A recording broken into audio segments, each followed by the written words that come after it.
Now begin with the opening statements, and to start off, I would like to call Hassanein Rajabali to the podium for his 15-minute address. I begin in the name of God, the beneficent, the merciful, the creator of the universe, who is absolute, perfect.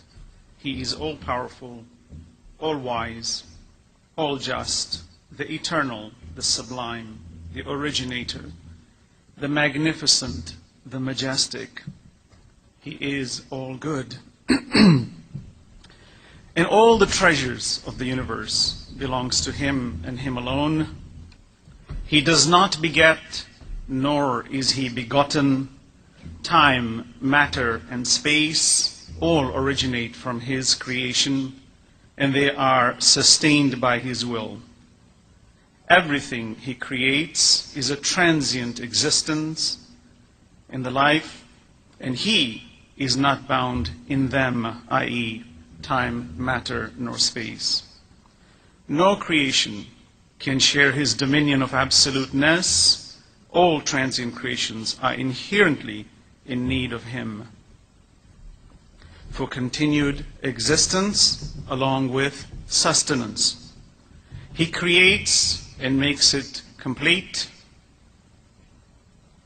He makes it complete, and then he guides it to its intended goal. Nothing can exist without his authority. He is the cause of all causes, and all that exists is because of his will, and he is needless of any of them. The principle of causality, which is inherently present in the intelligent beings, such as humans, fundamentally declares the truth that all transient effects are in need of a primary cause, which itself must be free of need. The notion of an eternity of causes and effects without a primary cause is essentially absurd, because the collective nature of all those that are in need are always in need, and therefore none of them can come into existence. Meaning that when we have an eternity of causes and effects, the effect is in need of a cause, and therefore it can never start. Let me give an example. Imagine in a military you have soldiers, and each soldier says in an infinite pattern, looking to the person next to him, says, "I will not start unless you start." And if no one starts as the original cause, you will never have an attack. So the army of soldiers is one example where an infinite cause and effect system simply does not exist, because whatever causes, therefore, is the effect, and the effect is in need of the cause, and since it is in need of the cause, it can never cause.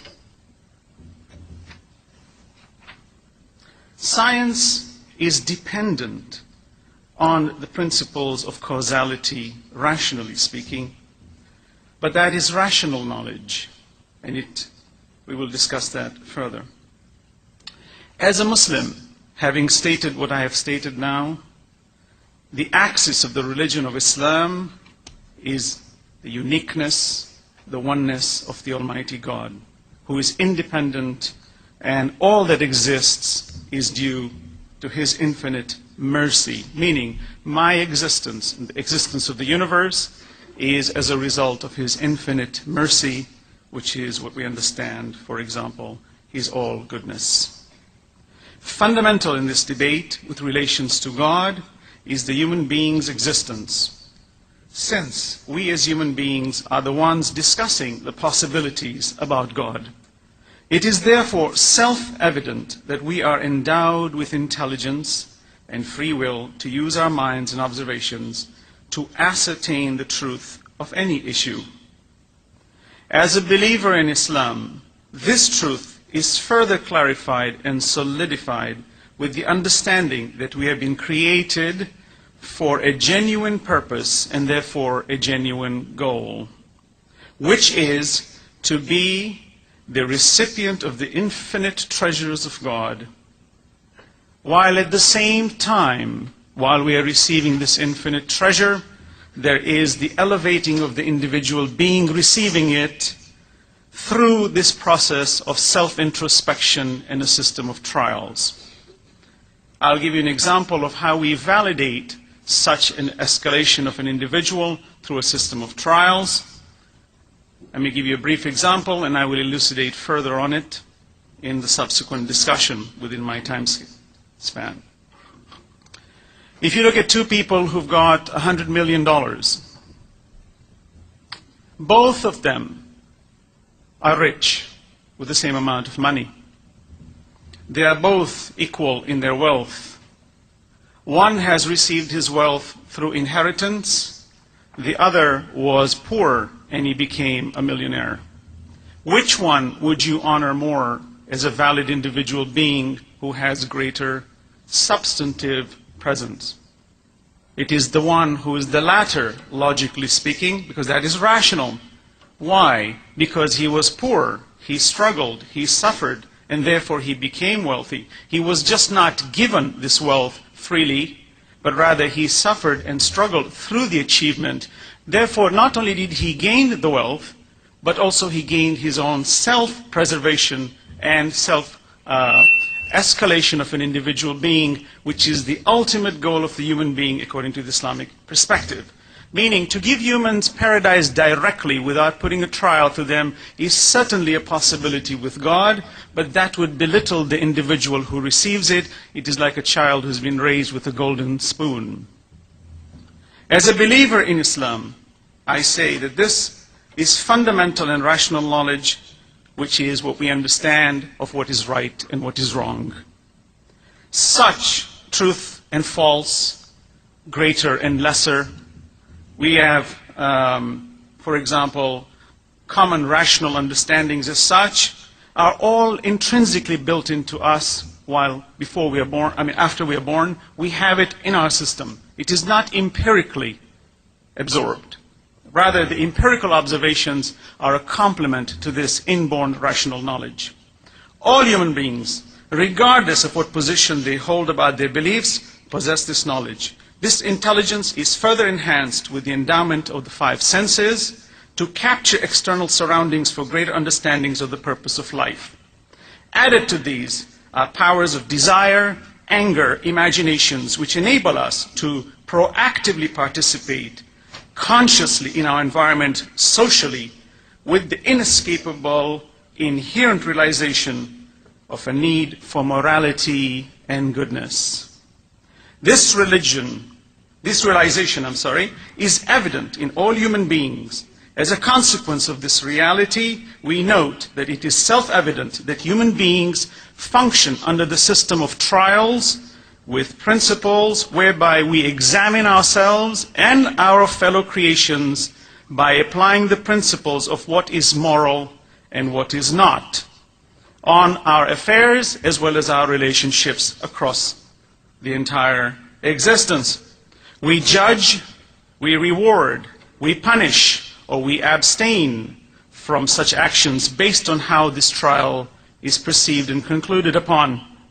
This consequence of how we act is the result of holding ourselves accountable for our beliefs and actions. I underline the term accountability here because that is going to be one angle that I will pursue. The collective purpose of all these individual trials is to achieve the divine trial of submitting to the truth for the life of the hereafter. The hereafter is rationally necessary because otherwise trials with principles is simply absurd. Having a set of transient trials, applying principles upon it without fruition to take it complete is just an absurd cyclical activity with no end in sight. But to have the belief in the life hereafter, it concludes the entire circle and brings everything into perfect vision. So that which we see in this difficult trial sometimes may seem to be incomplete, but the completion is done with the belief in the hereafter. To be good, for example, is a just system. We follow justice in this life, which is, if you understand in this life, justice is never complete in this world. Humans don't necessarily get their due justice. There are people who commit crimes and they die. The genocidal murderers, like tyrants who come in who kill an entire population, and then they get away with it and never get due justice. What happens to them? Where is their accountability?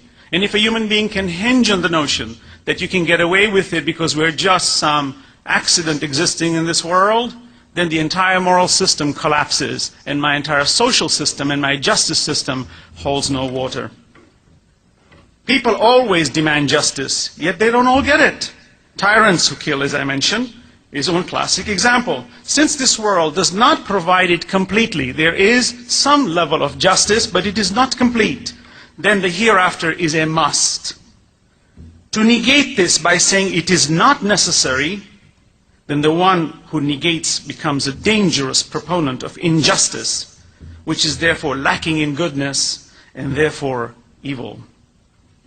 The transient life demands an objective existence where free will coupled with intelligence can achieve its potentials through a relative frame of reference. Thus, the necessity of the thesis and the antithesis must coexist for the individual to be tried under the driving force of this system is the truth, and the antithesis, therefore, is the false. Another element of this is the good and the antithesis, which is evil. When we speak of truth, we say false. The another antithesis is the good and the evil. Evil is always lack of good, and therefore always dependent on good. Conversely, good is not dependent on evil. The intelligent being nonetheless is dependent under a trial system to have evil as an effect of the lack of good, to understand and appreciate the good. Similarly, the truth is not dependent on the false. But the lack of truth is essential for the transient intelligent. Falsifiability, for example, which is being used often by those who try to present it to those who believe in God.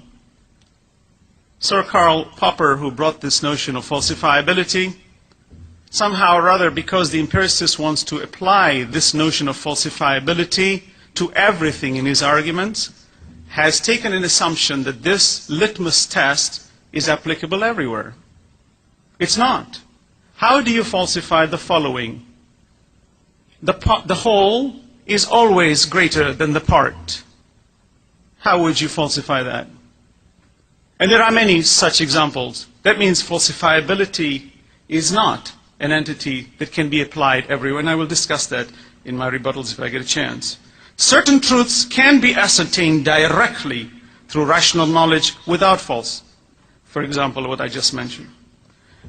For example, the necessity for this trial to exist, that we all exist under constantly, you need to have evil and good. A teacher giving an exam. The exam can be perfect, but within this exam is evil, because the wrong answers are evil. When a student chooses the wrong answer, he gets punished. When a student chooses the right answer, he gets rewarded. But the exam is perfect, because to remove the evil out of the system would imply the exam is imperfect. So the trial that we live under is a perfect system, and having the evil coexist with us is part of the perfect design. One might say that how about God interceding? Well, how about the teacher seeing that student putting the wrong answer? Should the teacher jump in and stop the student from putting the wrong answer? One might say, but that's goodness. No, it's not goodness. That's ignorance. That is lack of goodness. That is foolishness, because it negates the purpose of the exam. Though the teacher knows that the student is putting the wrong answer, and knows that the student will not get a good career because of that. But would you dismantle the entire system of education in order to fulfill something which is so haphazardly thought of? Not acceptable. In conclusion, I say my time is up. God does not need to be seen directly. There are many elements of our lives that are seen indirectly. One classic example is love. Love has never been seen, has never been touched, has never been felt. It has always been understood indirectly, yet no one denies the existence of love. Thank you very much.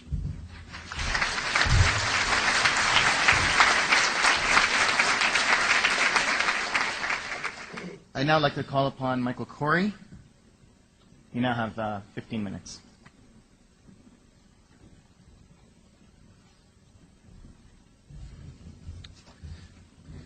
Greetings. It is my great pleasure to be here with you today, and it is such an honor and a privilege to follow Hassanein Rajabali in this debate. I am very much touched by the words that he has spoken. I was touched last night by everything you said personally, and I feel I am with the most wonderful group of people I have ever been around. And that is one indication of morality that Immanuel Kant, the philosopher, once pointed out, that if you can take an individual behavior and generalize it into something that everybody would do, and if it turns out to be a good thing, then it's a moral thing. If the peace that we see amongst us today were practiced around the world, there would be no wars and no hate and no killings. That is proof positive by itself that the morality that is practiced here amongst us is the correct one, a good one that we cannot live without, at least not safely. And so I stand in tremendous respect and honor of this moral code that is aimed at peace. What more beautiful thing to say when you greet someone than peace be with you? There is nothing higher, and I honor that, and I wish we all could follow that. At any rate, we live at a very fortunate time in history, in human history. We live at the cusp, if you will, the very edge of technology, where science has never been more developed than it is today. We know today things that were impossible to have been known thousands of years ago, at least scientifically speaking. And science is the ethos, if you will, of not only the atheistic community, but also the secular community. We walked on the moon, put a man on the moon through science. We've invented medicines through science. We've done open heart surgery through science. So science is a very respected, God-given study of the natural world. And what is science itself to the believer but that which God has created? And it's a way, if you will, to indirectly worship that which he has done, or the Creator himself, by seeing what he's done, by examining it in detail. And this is a good piece of advice for the students in here in high school, junior high, or college, that if you look at the natural sciences as something created by God himself, and not by the human hand or the human mind, it sets a totally different tone to your study of science. What am I getting at here? We have, for the first time in human history, not just evidence of a creator, and that is a common criticism of the monotheistic point of view, and that is that we have an absence of evidence for the existence of a creator, and that we are blind believers, if you will. And perhaps in the past there might have been some remote degree of truth to that, which I even doubt.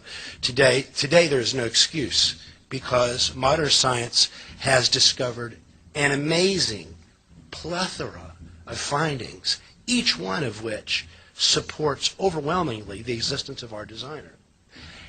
It's so amazing we could be here all day, and I'm going to try to summarize it without leaving out anything really important. It has been believed that the past has been infinite for thousands of years, that there was no beginning. And yet the Quran not only predicted a beginning, as did the Bible. Modern science was opposed to the idea of a beginning for thousands of years. And even Albert Einstein himself, when he discovered his relativity theories, and he saw that the universe was expanding from his relativity theories, yet he looked up at the sky and everything seemed stable. And so he concluded that the universe cannot be expanding like his equations seem to indicate. So he put a fudge factor in his equations called the cosmological constant to make up for this fact. Yet it is the greatest finding in all of human history, scientifically speaking, that the universe is expanding. The universe we live in is expanding like a balloon that you're blowing up. And the Quran predicted this over 1,000 years ago, that the universe we live in is expanding. The Quran predicted this. This is an amazing thing that even the day before, if you could predict tomorrow's scientific discovery that goes against all belief leading up to it, that would be a tremendous accomplishment.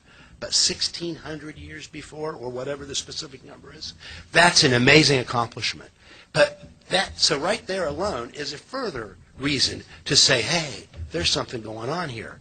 This man named Muhammad that wrote this book named the Quran knew something we don't, and had access to a source of knowledge that we just recently came into, 1929, when it was discovered formally that the universe is expanding. And now this is a consensus position amongst all of the scientists of the world. Every self-respecting physicist and cosmologist believes that the universe is expanding. And what is the significance of this fact?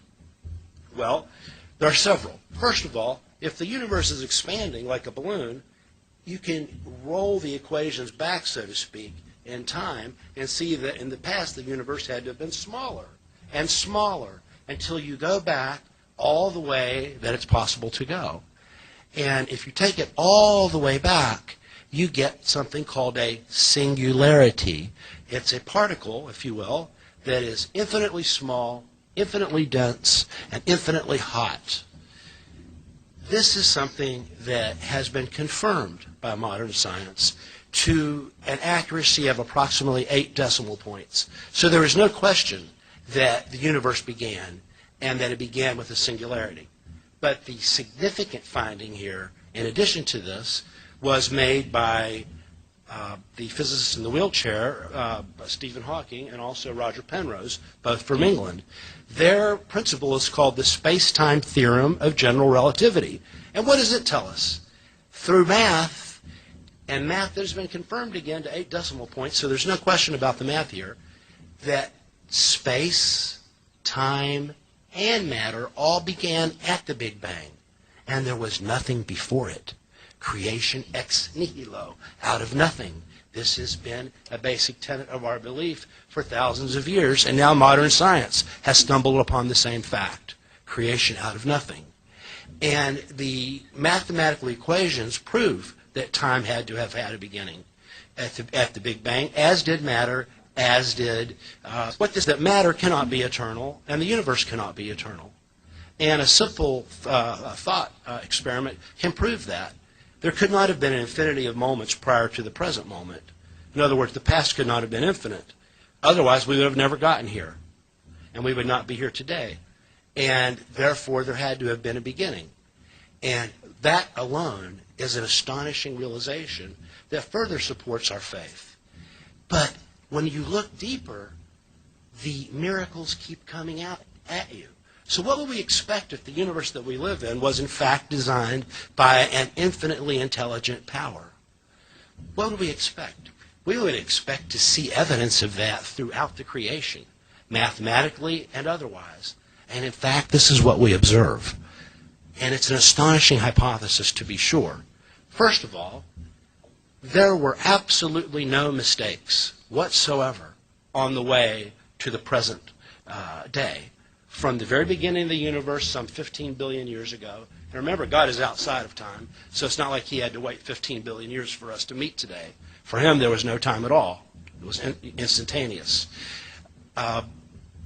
This is a wonderful thing by itself.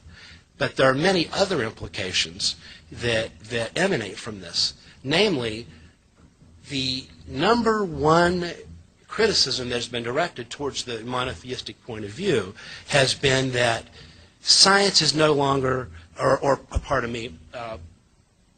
religion is no longer necessary, particularly monotheistic religions are no longer necessary to explain the universe because the universe is self-organizing, meaning that the atoms and molecules in it build themselves on their own according to the laws of nature that, of course, God himself created.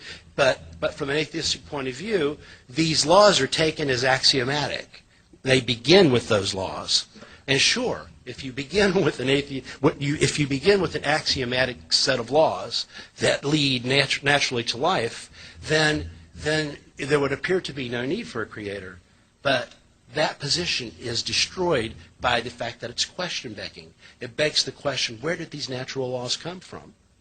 And the only place they could conceivably have come from is the hand of God himself. How can I demonstrate this to you?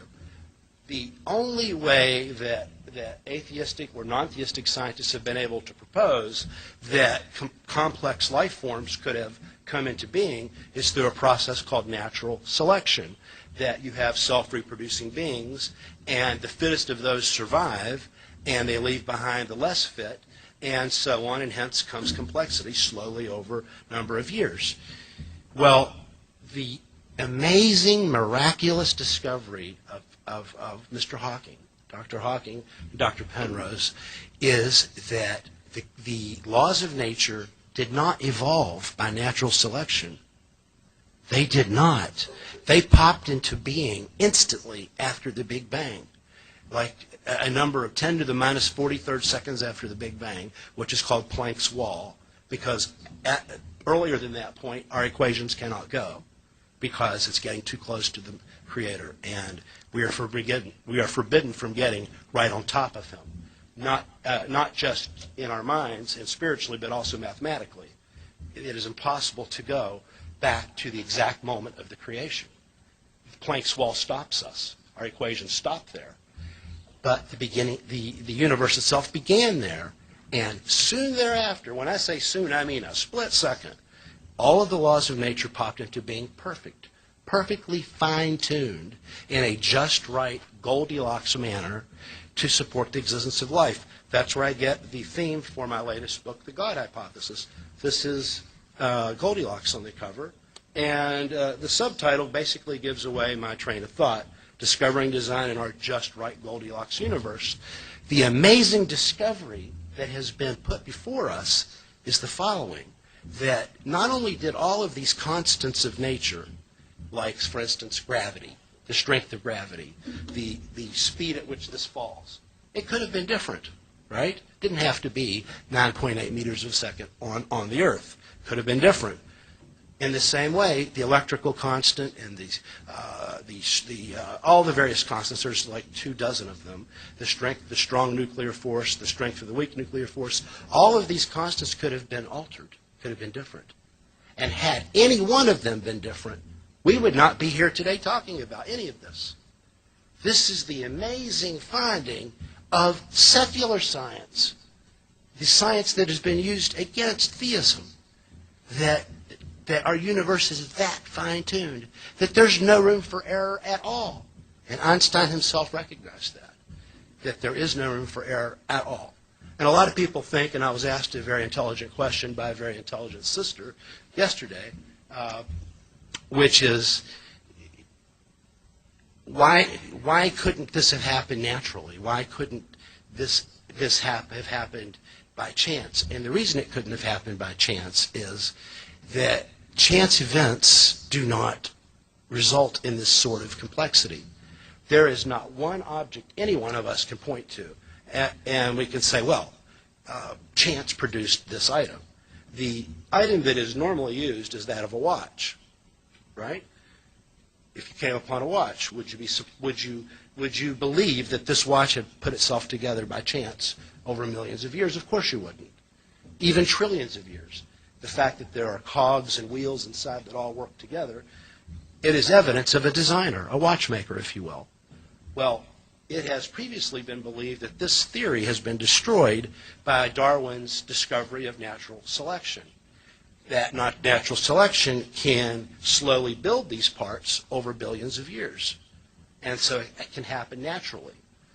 The flaw there, and this is a tremendous flaw, is that the laws of nature are not subject to natural selection. They came perfect out of the Big Bang without any fine-tuning at all. They didn't have billions of years to slowly take on their life-supporting format. They instantly were life-supporting from the very beginning. And the only way you can make sense of that is that there was a creator prior to the Big Bang who fine-tuned all of the laws with life in mind several billion years later. And that's exactly what we find, a universe with no flaws at all. And what we think are flaws are just flaws in our own thinking. We don't see the bigger picture. It's like looking at the Mona Lisa and zooming in on a dark spot of the Mona Lisa and saying, this is a flawed picture, look, it's got black in it. But when you zoom out and see the whole context, you see that this darkness is an important part of the actual painting. It's the same thing with evil and with all of the apparent deficiencies of our world. There is not one deficiency in the structure of the world.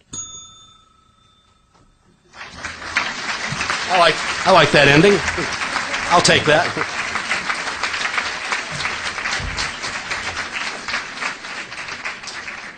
Thank you, Michael. Back. And I now invite Dan Barker to the podium for his 15-minute.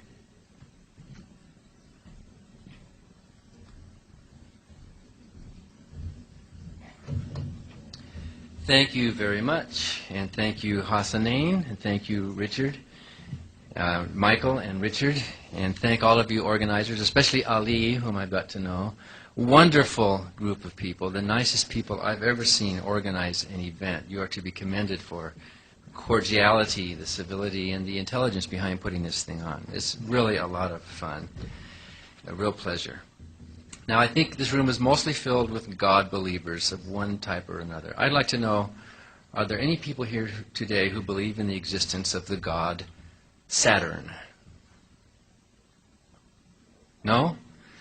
Millions of people over many centuries devoutly believed in Saturn. They prayed to Saturn. They gave gifts to Saturn. They thanked Saturn. What is this, a room full of skeptics? You all disbelieve in Saturn, this god that was worshipped forever? What day of the week is it today? Saturday. A day that has been set aside to acknowledge the existence of the Roman god Saturn, the god of agriculture. There is no day of the week for Jesus. There is no planet, at least not in the United States.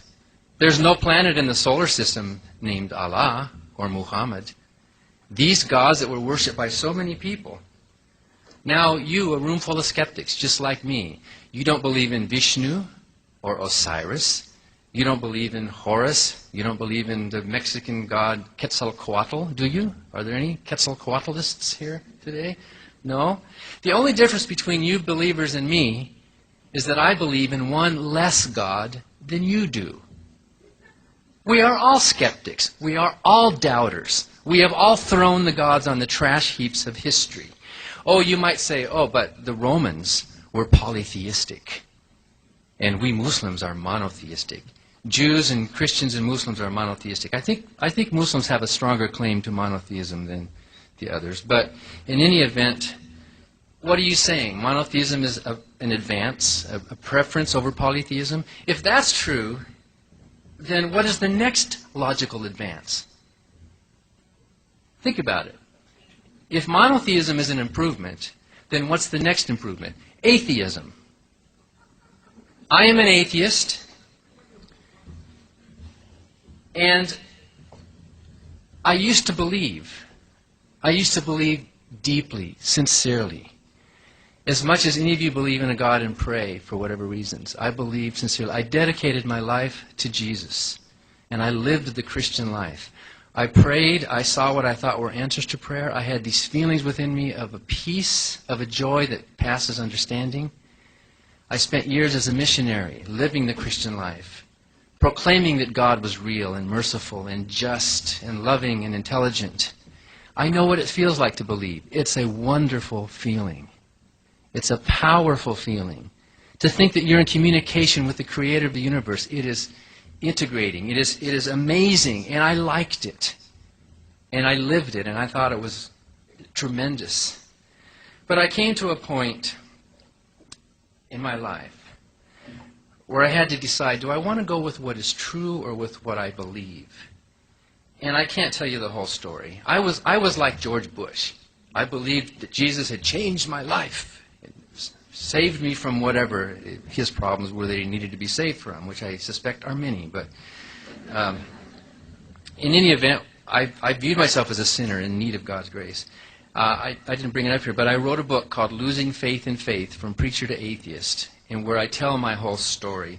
Just to summarize it in one sentence, after a few years of study and agonizing philosophical, intellectual examination, I finally realized that there's no evidence or good argument or need for a belief in a God.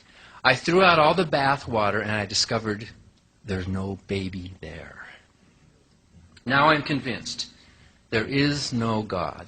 You people who believe in God, you are wrong. You Muslims who believe in Allah, you are mistaken. You Christians who believe in Jesus and in the God of the Bible, you are wrong. Why? Well, Michael touched on it a little bit, and there's many reasons, but the bit obvious one is that there is no evidence for a God. I will offer Exhibit A for my position that there's no evidence for a God, and that is this very debate. If there is a God, and if he's real, why are we debating it? Why did so many people come out to ask this question that should have been answered centuries ago? Why? Because there's an insecurity, isn't there? You have to admit, if you really knew God existed, you would not need a faith. You would not need any of these belief systems or rituals. What if scientists were to get together every weekend and hold hands in a circle and bow their heads and sing, "Yes, gravity is real. I know gravity is real. I will have faith. I will be strong. I know that what goes up, up, up must come down, down, down. Amen." You know, what if they did that every weekend? Wouldn't you think they were a bit insecure on the concept? But that's what we see every weekend, Fridays with Muslims, Saturdays with Jews, Sundays with the other Christians and that. We see this insecurity being bolstered up.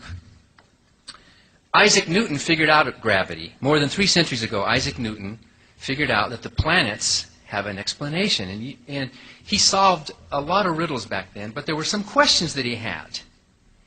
Isaac Newton, the brilliant mind, said, you know what? I don't know why the planets are in the same plane. That doesn't make sense. Nor I don't know why they're all going the same direction. And you know what Isaac Newton said? He believed in God. He said, you know what? This is evidence of design. He thought that was evidence of God. His lack of understanding of something that we have now answered, by the way, we now know something about the formation of solar systems. His lack of understanding, he took it as evidence for his God. He couldn't understand it, so he said, therefore God. That's the same game that Hassanein is playing, the same game that Michael is playing. What they're good at doing, what Michael is brilliant at doing, is raising these questions that scientists grapple with. It's wonderful. In fact, these questions drive science. And here's a big mystery. How do we answer this question? How do you account for the formation of the fine-tuning of the constants? What that is not evidence for a God. It's evidence for a gap in your understanding, just like Newton had a gap in his understanding. And then you go magically pull out this thing called God, and you plug the gap with that God. Well, through history, those gaps have been closing. We no longer need Thor to explain thunder. Thor and Zeus are gone. They're dead. No one believes in them anymore. We no longer need Saturn to explain agriculture, or Hera to explain fertility, and so on. Falsifiability is a very good concept, and I think you misunderstand something about falsifiability. Falsifiability does not apply to all statements. No one ever claims it applies to all statements. Falsifiability applies to statements which have at least one referent in the real world. I could make a statement about statements, in which case you couldn't falsify that. But if you have a statement which has at least one referent to it, then it should be falsifiable. All polar bears are white. How do we know if that's true or false? Well, we know because there are statements that you can say about that, which, if true, would make the original statement false. I found a brown polar bear. That statement would falsify your original statement. In order for any statement to be true that has a reference to reality in it, there must be statements which, if true, would falsify it. And in fact, the failure to falsify is what strengthens the truth claim of the original statement. So in order for there to be a God, in order for the phrase God does exist to be a veridical statement, there must be other statements that you can make which, if true, would falsify your original statement. Not that they are true, but if true, they would. That's what falsifiability means. So I'm going to ask you, Michael, and Hassanein during rebuttal to provide us with at least one statement which, if true, would make your hypothesis false, okay? And then it has to be a statement that has some reference to it that we can examine, and we can at least potentially examine. Another reason I reject the God concept is the very definition of God is not coherent. There's about a dozen ways of showing that God's nature has self-contradictory aspects to it. For example, God is defined as a person. A person has an identity, right? In order to have an identity, you have to have limits. I do not have red hair. I was not born in Tehran. There's all sorts of things you can say about me which are not true, which limit who I am. Each one of you has a birthplace, an age, a weight, a height, a story, and it limits who you are. So we're not all the same person. We're different people. We're identities by how we are limited. But God is always defined as a limitless being. If you have no limits, you have no identity.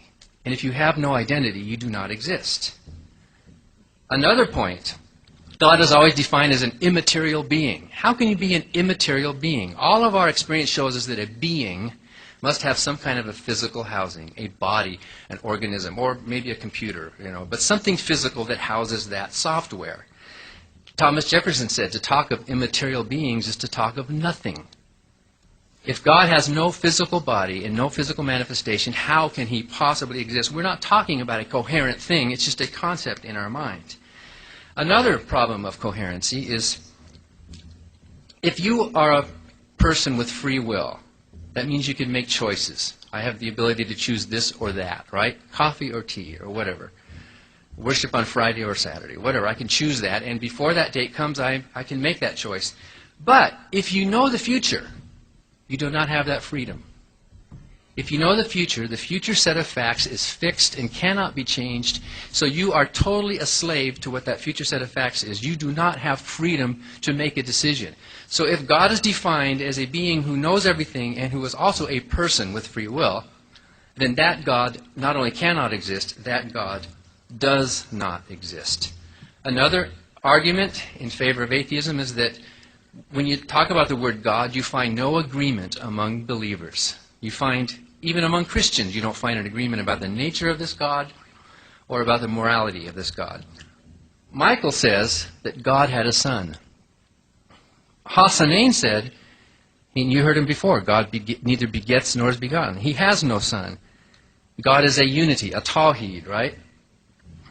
Michael says that God got a woman pregnant. How many of you think that is an abhorrent idea? Did God get a woman pregnant? Yet here's a theist telling us God got a woman pregnant, the Virgin Mary. Hasanain says that's heresy. God does not get a woman pregnant. That is heretical to your thinking. And their respective historical traditions have fought holy wars over things like that. You know about the Crusades. Both sides in the Crusades called the other side infidels. Saladin called Richard the Lionhearted an infidel, and so did Richard call Saladin. You are horrible, you have the wrong heresy.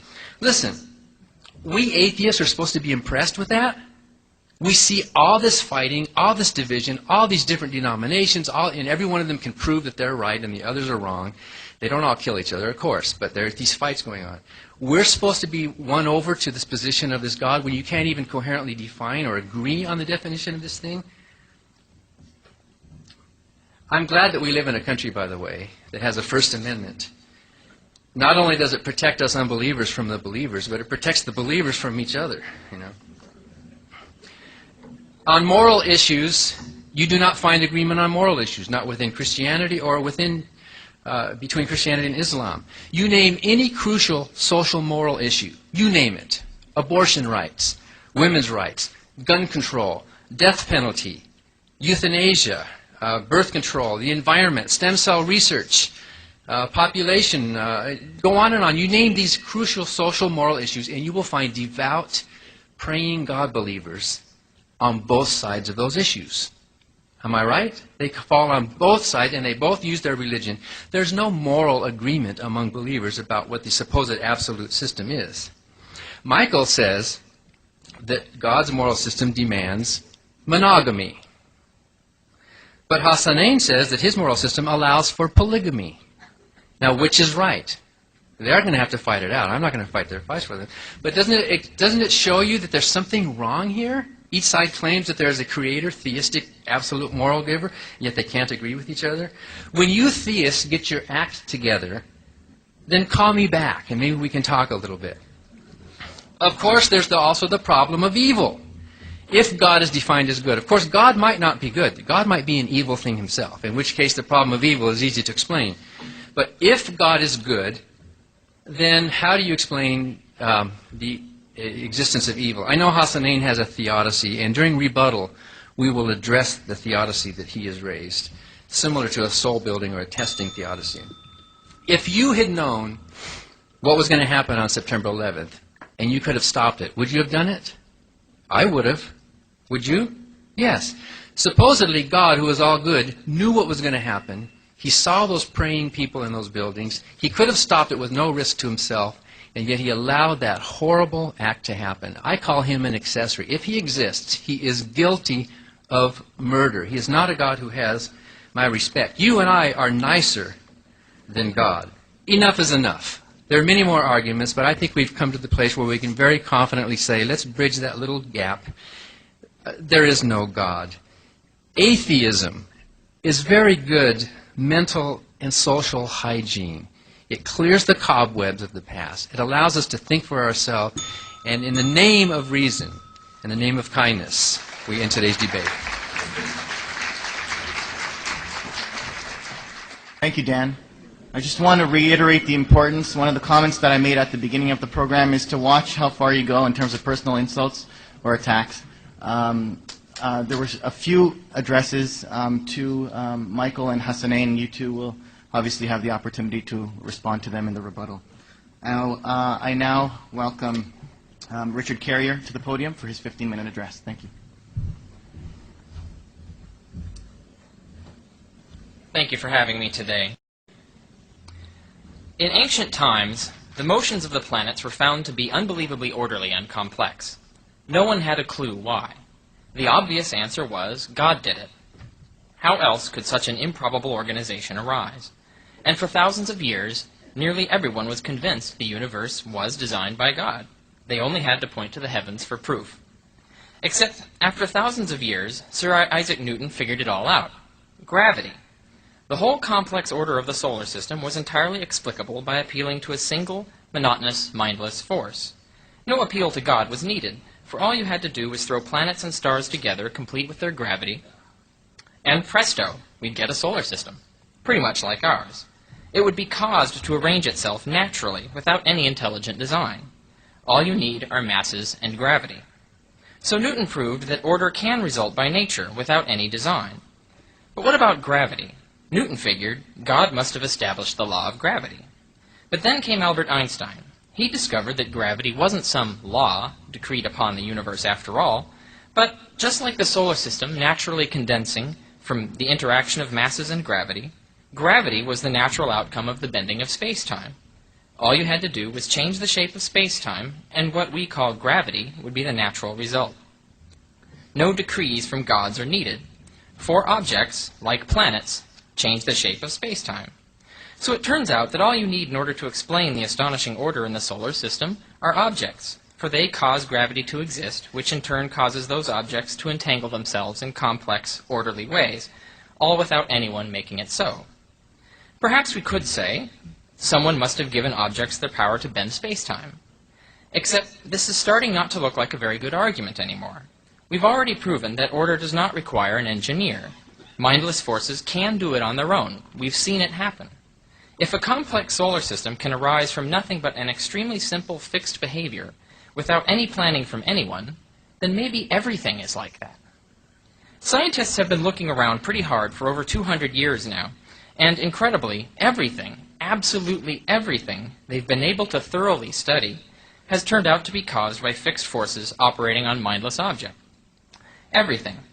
There are things we haven't been able to study all the way. But for everything else, the track record is, so far, flawless. Millions upon millions of things have been explained without appealing to anything but their inevitable nature. At the same time, not one single example of any supernatural event has ever been discovered by science. And they've been looking pretty darned hard for a really long time. So it may well be that nature is the only explanation left. Nature just is the way it is, inevitably, without any plan behind it. Dan has already shown you several ways the evidence points to this. And since we've proven that order can result from the simple, fixed behavior of mindless objects, it is very possible that all order has such an explanation. We must be honest. The God theory has turned out wrong every time so far. Never once have we turned up any actual proof that a God was behind anything. For example, the only scientific evidence Michael Corey has to offer, really, is the same thing faced by Newton and Einstein, unexplained order in the universe. But Newton and Einstein, just like Darwin, ended up proving that such order can be explained without appealing to intelligent design. So it doesn't matter how much evidence of order in the universe anyone presents you. The fact remains they have no proof that this order was caused by God, rather than the inevitable outcome of mindless forces, just like the solar system. Now, imagine an astronaut visits an alien on a desert planet, and to impress the alien, he gives him a fabulous ice sculpture. The alien displays it with pride outside his house. But next morning, it's gone. The alien is convinced someone stole it. How else could it have vanished like that? But the astronaut, realizing he has a diplomatic disaster on his hands, takes the alien aside and explains that ice melts. Our opponents today are, in a sense, like this troubled alien.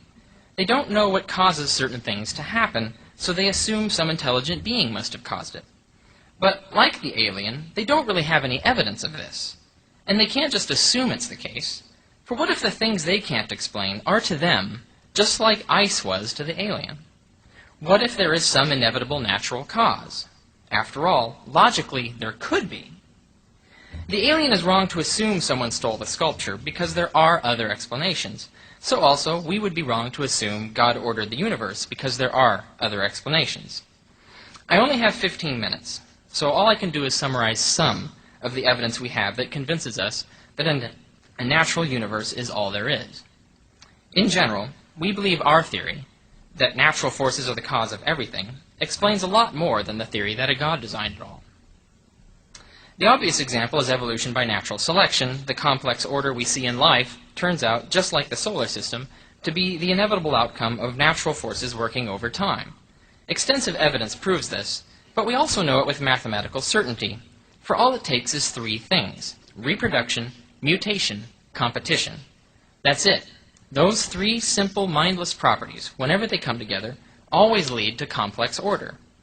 And this explains a lot of things that creation by God does not explain. For example, evolution explains why humans see in color like lizards do, and yet most other mammals do not, and why we have 32 teeth instead of the 36 teeth that many monkeys have, and why men have nipples. That's just 3 out of the thousands of strange facts that evolution explains perfectly, but are truly bizarre if God designed life intelligently. It also turns out that the source of all order in life is a basic molecule made up of only 6 chemicals, which all appear in nature. Just 6. We also know certain combinations of these molecules can copy themselves.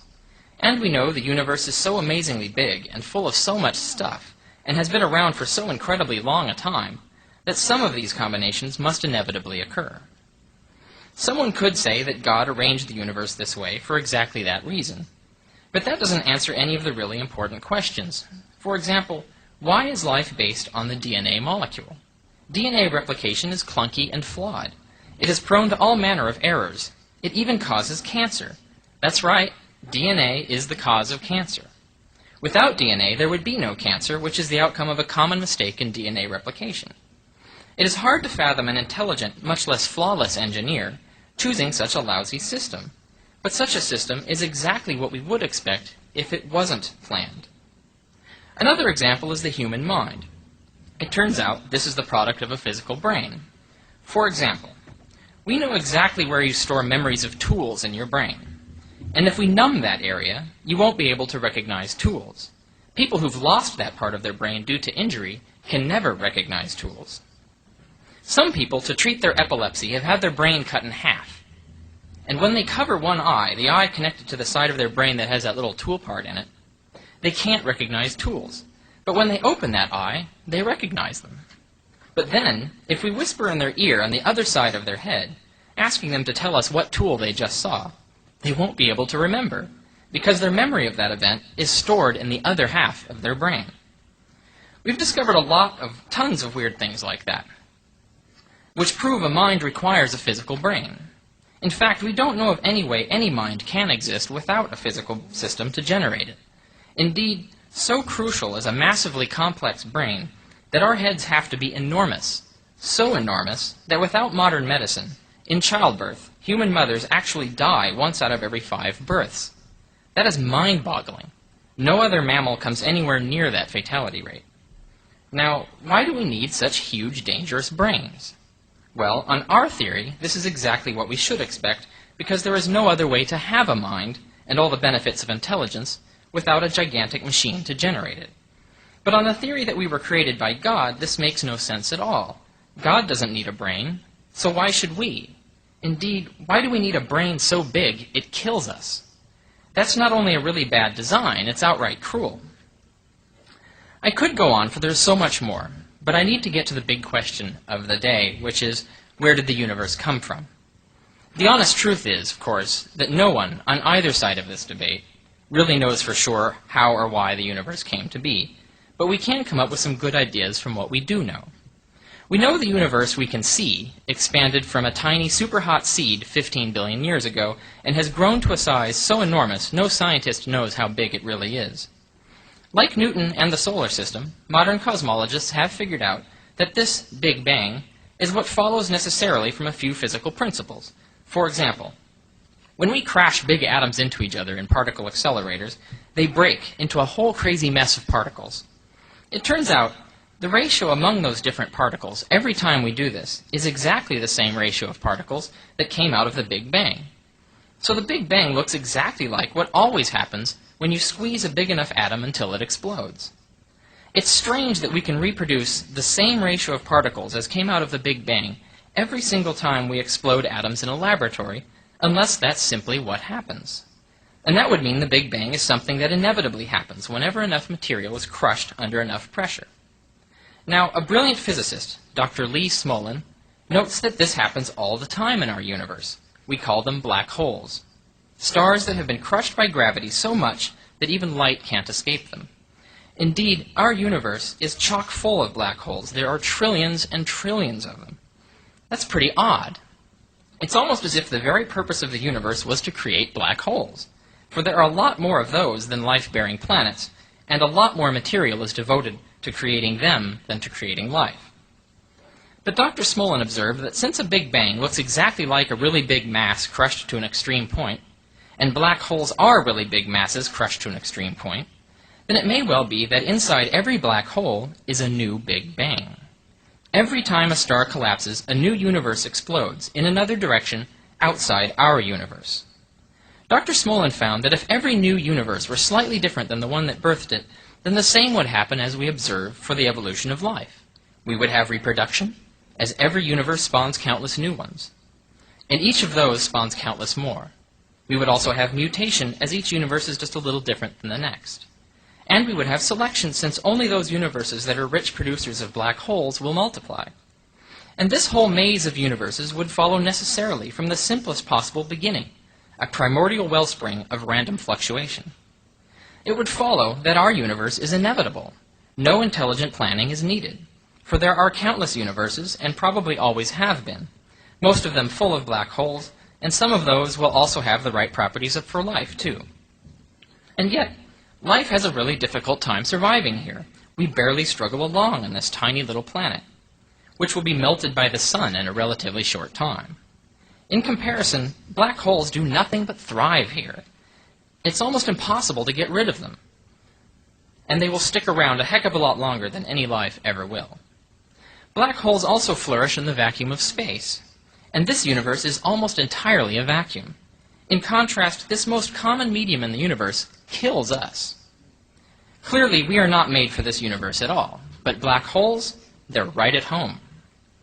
So the fact that we observe ourselves to be in a universe that seems tailor-made to produce black holes, even more than for producing life, makes complete sense on this theory, but little sense on the theory that God designed the universe for us instead of black holes.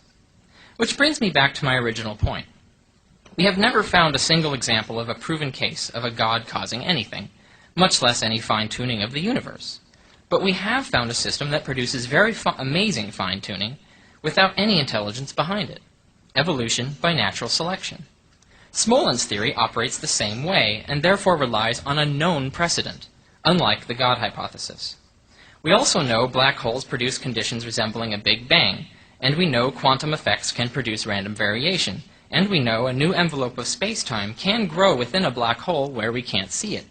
So Smolin's theory follows known science, and there is no evidence against it. In conclusion, both sides of this debate can explain all the order in the universe. They propose to explain everything by saying a complex God just happens to exist, with all these convenient and amazing properties. We propose that if some complex thing can just happen to exist like that, then it may as well be the only thing we've actually seen, the natural world, of which our universe is but a tiny part. And I've shown you a lot of evidence that supports our theory, and there's tons more. Yet there is no comparable evidence that supports the God hypothesis, as Dan has also shown you. So we believe our theory is most probably true. God does not exist. Thank you very much for having me. Time for the rebuttal. Each speaker will be given 7 minutes for their presentation. I now invite Dan Barker to the podium. Richard Carrier already did a real good job of rebutting Michael's fine-tuning argument. And in case you didn't connect the dots, if it's true that those initial constants could have been different from what they are, although how different could they have been? If that's true, and if it's also true that we live in some kind of a multiverse, and Richard gave a wonderful example of Smolin's multiverse, black hole. There are others. There's Alan Guth's inflationary universe where we're in a huge champagne bubble of pockets, and there are other types of multiverses.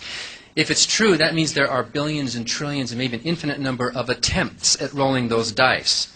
And obviously, if probability is one number divided by another, if there are enough attempts at rolling those dice, then you are going to get some universes that appear to be perfectly fine-tuned for our kind of life. There may be other universes where a different kind of life has come from it.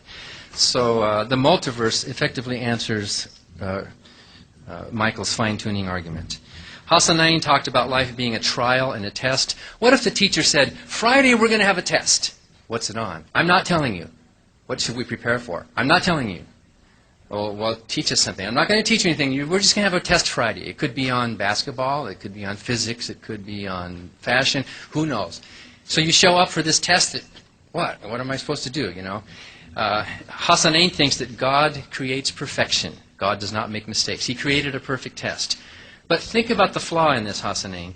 Those of us who take the test and fail, I presume you think we atheists have failed it, okay? Those of us who take the test and fail, maybe we're going to go to hell or whatever, or oblivion.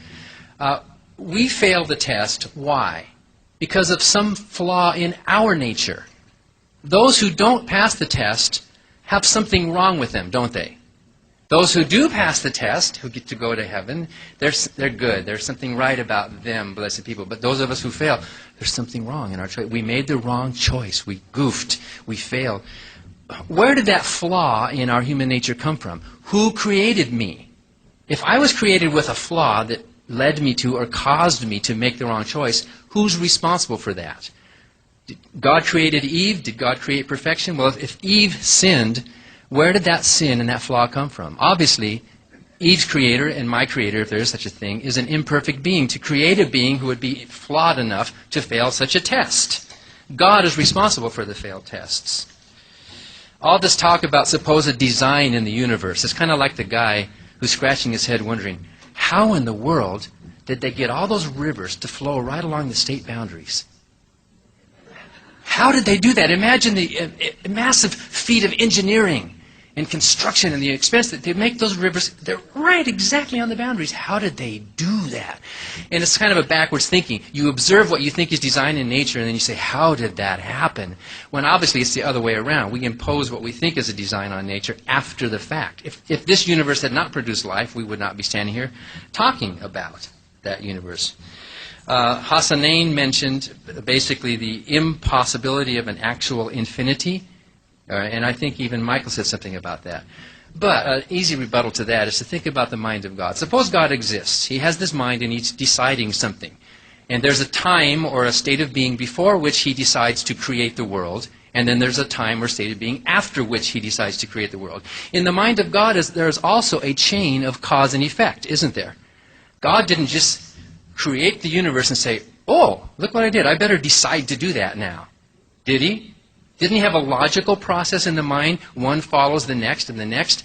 So according to this example, according to this argument that Hassanein and others make, if an actual infinity cannot exist in reality, and if God's mind is functioning on cause and effect, then God himself must have had a first cause. God himself in his mind must have had a first effect. Therefore, God himself needs a God. We atheists prefer to say, to stick with what we do know rather than needlessly invent a mystery which just answers another mystery, which means it answers nothing. Michael said that God is outside of time. How in the world can you be outside of time and function? How can a logical, orderly, cause and effect mind work if there is no time? The whole idea of making a decision implies temporality. Your God is defined in terms of doing this, thinking that, deciding that, liking this, hating this. You can't make those decisions unless there is some temporality. And Michael agrees that space, energy, and Hassanein agrees that even time came into existence at the Big Bang. So how can you talk about a before the Big Bang? The word before is a temporal word, right? But if time came into existence at the Big Bang, there was no before, and it is a meaningless question to ask. Hassanein said that evil is the lack of good. That's his definition. I don't think everyone agrees that evil is... You can sometimes have an evil which is just simply a neutral thing. What we non-theists describe as evil, and with a lowercase e, is the intent to cause unnecessary harm is what we would call evil. And there are also natural evils, which are undesired harms that come upon us. Evil is just by definition, if we even want to use that religiously laden word, the absence of a person intending to minimize harm in the world. It is not a lack of good, because as soon as you say that, you're making a theistic framework. You're loading the question. You're begging the question by saying, oh, well, good is God, and God is good, and so evil and good are antithesis of each other. So I think there are dozens of ways to rebut a lot of these arguments that have been brought forth, but I think the simplest one is to take every single one of those arguments that these kind and learned men have raised and apply them to God himself. Take the exact same argument and say, okay, well, what about God? Is God exempt from these principles? Is God somehow? And you say God is outside of time. Explain that. If God is a spirit, explain what a spirit is. Because you know what? No one has ever defined the word spirit. Spirit has only been defined in terms of what it is not. It is not physical. It is not corporeal. It is intangible. No one has ever actually told us what a spirit is. And well, I'll tell you what spirit is. It's a concept. You know, my mother died about 5 weeks ago, and yet I think about my mother. She's dead. She's in the ground, but I can sometimes hear her voice, you know, not physically, but, you know, I think about her, and in my mind, my mother is still there, even though I know she's dead. So the concept of my mother exists in my mind, and so primitive people thought, well, my dead ancestors are still alive. They must be existing in some realm somewhere, and there must be a spirit world. But what is that spirit world outside of just the concepts that are within our own mind? If you cannot define the thing that you are arguing for, then you cannot possibly come up with testable, repeatable, and logical proof of the existence for the thing you are arguing. Therefore, atheism stands.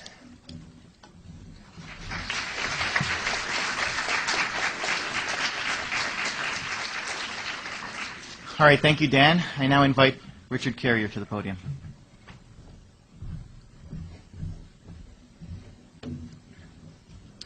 Mr. Rajabali says that all transient effects have a primary cause without need. He theorizes that this primary cause is an amazingly complex being, complete with a mind, knowledge, intelligence, moral values and desires, and amazingly convenient powers. Well, we also theorize a necessary cause, but ours is the simplest possible thing. A sea of random potential, for example. A chaos, if you will, which will inevitably form pools of order as one of the random possibilities. And by random chance, some of those will have simple laws producing black holes. which will produce more universes, and over time, since universes that are more complex produce more black holes and thus more universes, then eventually, necessarily, our universe will inevitably result, among trillions of others. And this is what Smolin's theory is all about. And we have proven the fundamental underlying reality is a quantum sea of random potential, so this is based on known science.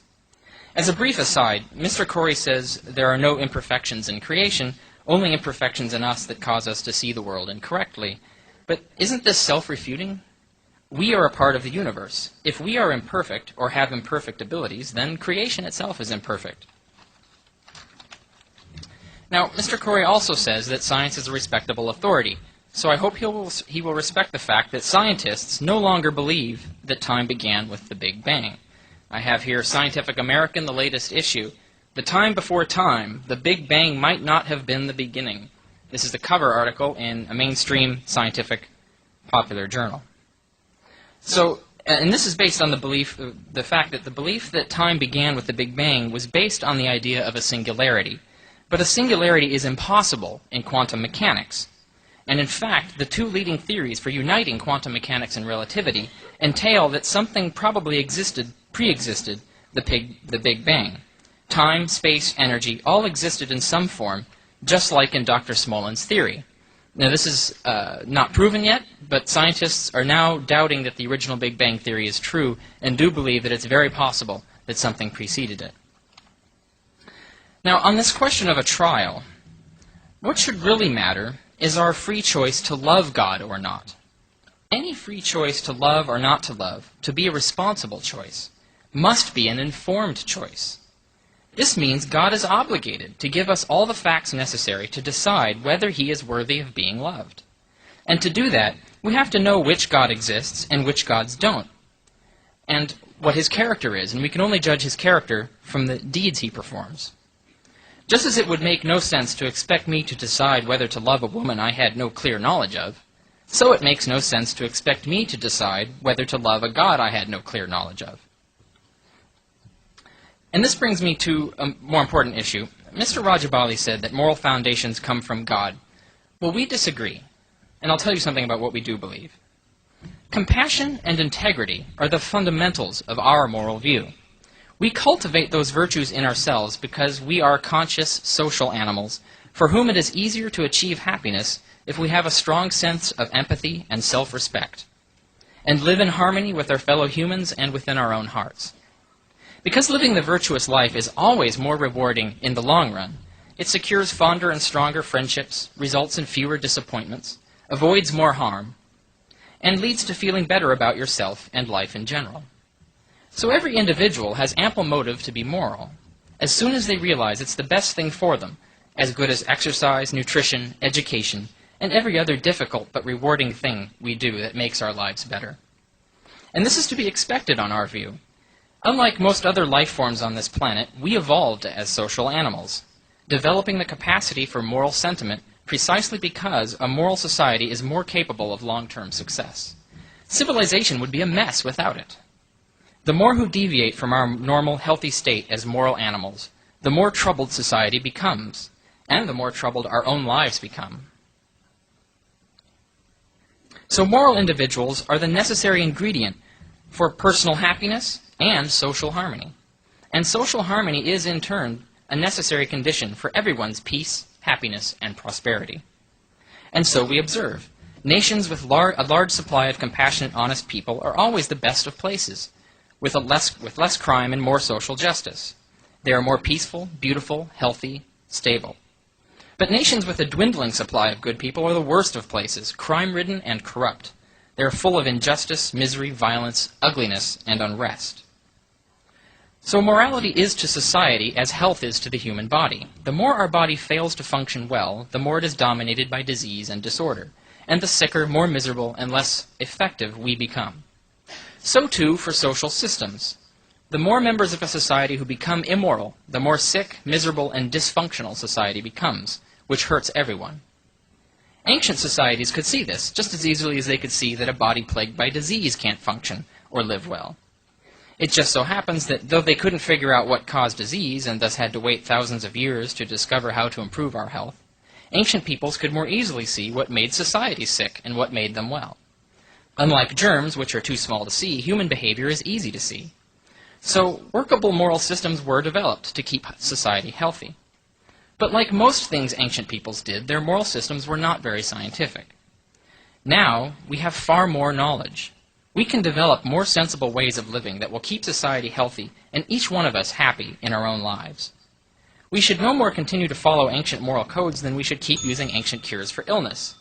Instead, we should find out scientifically what really does work, just as we did with medicine. And I believe there is enough science now to prove that the virtues of compassion and integrity are sufficient for the health of society and the happiness of every individual, superseding all other moral codes, just as vaccination has superseded spells and prayer. So you can see, we don't think God is necessary to establish a foundation for moral values.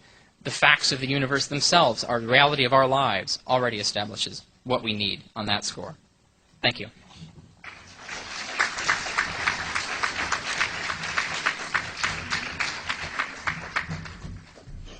Thank you, Richard. I now call upon Hassanain to the podium, please.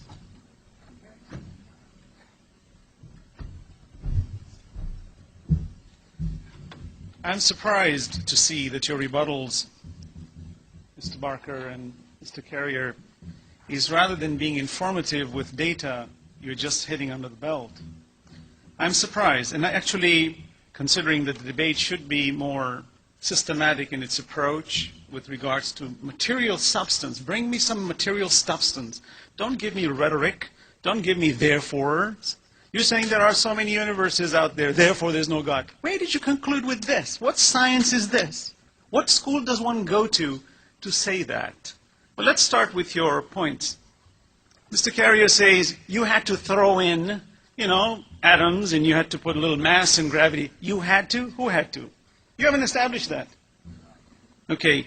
God, order is not recognized, does not require an engineer. I would like to ask all of you, if you are caught in the court of law because somebody killed someone, would you bring such an argument in the front lines and say, you know what, this bullet just randomly formed in space, and it randomly had a trajectory, and it randomly hit the head of this individual? What practical application is that we're talking about?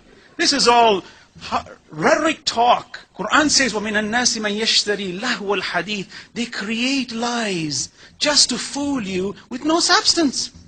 So let's go on with this. I ask you, since you're saying it's all random, tell me, has anybody seen two human beings having the same fingerprint? Why is it that the signature of the human being is so individual? Ask any forensic scientist. Can he tell you that it was random? And if you're saying to me that it is probable and the law of probability is there, I dare you to come in front of the judge, in front of the jury, that when your fingerprint is found on the gun, that you come to the jury and say, you know what, there is a probability that two people can have the same fingerprint on this gun. And therefore, I am not guilty. It will never hold in the court of law.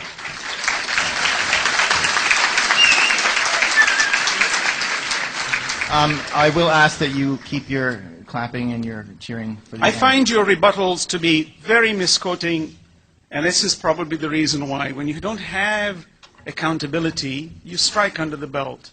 For example, Mr. Barker comes and says, Mr. Corey is a Christian and he believes in that. Mr. Rajabali is... Are you being schismatic? Schismatic. Why are you trying to come in between two people who are speaking about the existence of God? Mr. Corey never said that Jesus is the Son of God. How did you put that into the mind? I don't understand that. I mean, I'm just doing the rebuttal on you because I find that and I remember in the first debate, you kept on saying ad hominem, ad hominem, ad hominem. Who's the ad hominem here? You're just attacking unnecessarily, Mr. Barker. And I think maybe it's because you're just angry. Somebody came to me today just now, she says, could you have this program without prayers? I said, why? She says, it bothers me. I said, then you're not a free thinker. She says, I'm an atheist. I said, as an atheist, you should be willing to accept anything. It's individualism. If a person wants to pray, how does it bother you? Come on. That's the key to the morality. That a human being comes and brings us all these kinds of stories that two religions don't agree with each other, therefore they're both wrong. You find me two atheists who agree on everything. Therefore they're all wrong then. Do we use that argument? Come on, let's be scientific about this. And here's the question, that if a person does not have accountability to his morality, and we just speak of some spurious goodness for the sake of goodness, then I should be evil for the sake of evil. Who's there to account me for? Who? What morality are we talking about? That I should be good. Mr. Carrier says we should be good. It's amazing that he speaks about the entire universe being flawed, that even the DNA is flawed. Mr. Carrier, you wouldn't be standing here if your DNA was flawed. You wouldn't be standing here. That the perfection by which you stood up here to speak and to articulate, if that DNA, which allows 0.04% of variance, did not allow you to be where you are, for you to come and say this is all silly, but we need to be moral and good. Because it's good for the society. But the whole system is flawed. You see, when you don't take the value of the great gift of your own existence and you belittle it, you become the antithesis of your own existence.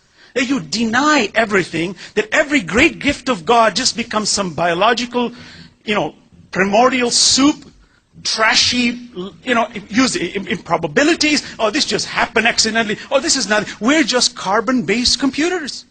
We don't have any spirit in us. Your mother died. You're still remembering us. What left her? The physical reality is still there. Her heart was still there. Her body was still there. All the physical aspects were there. What left her, if it's not the spirit? And I say that you bring about all these issues of morality. I ask you, you asked me about the question with regards to falsifiability. I tell you, the pages in this book are part of the book. And therefore I tell you that the pages are less than the whole. Disprove it. Those pages way less than the whole book. Okay, so I'm saying to you that the whole is greater than the part. And I'm giving you evidence. Disprove it. If those two things weighed the same, that would disprove it. I never said weight. You're putting the weight. I never asked you for weight. Who said weight? In science, I don't have to use weight. I can use quantity. I do not need to quantify it on the basis of any weight or gravitational force. I'm telling you a notion. That the whole is greater than the part. Disprove it, please.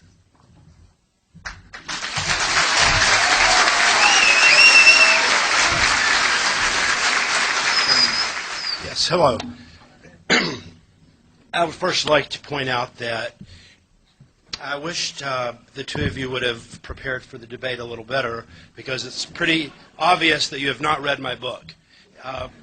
It's quite evident that the arguments I present were not what you all understood it to be. Instead, I was confused with the larger group of Christians out there, of which I am most definitely not a part. In my studies at Claremont Graduate School, I blazed my own trail.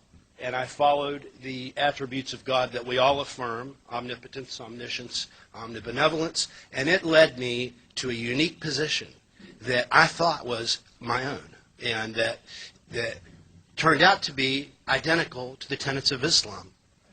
There is no imperfection in the universe, and so forth, and it all works together for the good of each human's development. And there were numerous pieces of inaccurate information that were presented. First of all, Lee Smolin is a fringe element, to be sure. He does not represent the consensus position.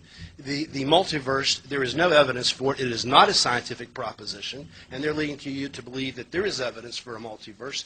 No one has ever seen one other universe. It's even self-contradictory. The word universe implies all that exists in one, a unified verse. So if there were multiple universes, they would all be subsumed under one universe. And so if they have to go to the point of postulating an infinite number of universes just to explain the existence of our own perfectly fine-tuned one, not only does that violate Occam's razor an infinite degree, and what is Occam's razor? That says that the simplest explanation is usually the truthful one. That's been true more often than not in the history of science. To postulate an infinity of universes to explain our own, just to get rid of a designer, is a little desperate, and to me seems frankly bizarre and not in conjunction with any of the known facts. I mean, if we're going to talk science, let's talk science, and not just blind accusations. The leading atheist of the age recently passed away, or former atheist rather, Sir Fred Hoyle. He's an astronomer from England. He invented the steady state theory of the universe, which says that the universe has always been the same, in order to prove his atheism. He stated that. However, when he looked into the process by which carbon in our bodies is made inside of stars, he was astonished. He was overwhelmed. He could not believe that such a series of coincidences, in quotation marks, could have possibly happened by chance. Listen to this incredible quotation from a former atheist who, once he found out the information inside of stars of how carbon is made, he instantly converted. Instantly. He says, if you wanted to produce carbon and oxygen in roughly equal quantities by stellar nucleosynthesis, these are the two levels you would have to fix, and your fixing would have to be just about where these levels are actually found to be. Would you not say to yourself, some super-calculating intellect must have designed the properties of the carbon atom? Otherwise, the chances of my finding such an atom through the blind forces of nature would be utterly minuscule. Of course you would. A common sense interpretation of the facts suggests that a super intellect has monkeyed with physics as well as chemistry and biology, and that there are no blind forces worth speaking about in nature. The numbers one calculates from the facts seem to me so overwhelming as to put this conclusion almost beyond question. So what are the odds? They've been calculated by a secular astrophysicist, Roger Penrose, in England. The odds for our universe to have happened by chance are an astonishing 10 to the 120th power. These are the statistics that have been independently calculated, not by a theist, or trying to prove a theistic premise, but just trying to be accurate mathematically. This number is so large that if we had a piece of paper the size of the whole visible universe, you could not write down that number. It's so big. Are you willing to bet your souls, your lives, your minds, your future on odds that are so ridiculously remote that they're laughable? Impossibility in statistics comes when you get a figure of 10 to the minus 40, or 10 to the 40, 1 in 10 to the 40. This is 1 in 10 to the 10 to the 120. There's not this many particles in the entire cosmos. And we're talking about a mere 15 billion years here. You couldn't get the organization of anything in a mere 15 billion years. This has been proven beyond any doubt. The Worcester Institute and so forth. Mathematically, it was decided a long time ago that evolution on its own could never account for, or should I say non-atheistic evolution, could never account for life the way we have it. And they were talking about natural selection. They must not have read the facts. The facts speak very clearly that intelligence is not the product of natural selection. For the very reason they cited, that intelligence requires a large head. And if it got any larger, people die in the process of childbirth, right? And so there is definitely a limit to the size of the human brain, okay? So if natural selection were going to be working, it would be selecting people with smaller brains, not bigger ones. And this is not my idea. This is an independent idea by a non-theistic evolutionist, I might add. And not only that, since they know that intelligence cannot arise by natural selection, they do not believe, and when I say they, I'm referring to the atheistic evolutionists out there, that they do not believe that intelligence exists anywhere else in the entire cosmos. Amazing for non-theistic evolutionists to believe that. I will conclude by saying that the burden of proof is now upon our two atheists here seated before you. Why? We have an outstanding explanation for our current universe that they have not addressed whatsoever, whether it be the fine-tuning of the constants, whether it be, for instance, the denial of a singularity is ridiculous. The article they presented in Scientific American, very predictable. That, again, is a fringe element and has no place in a scientific presentation of the evidence. Why? Because singularities are everywhere. They're at the center of every black hole in the cosmos. So no one's questioning the existence of black holes unless you're an atheist who wants to try to get around the beginning of the cosmos.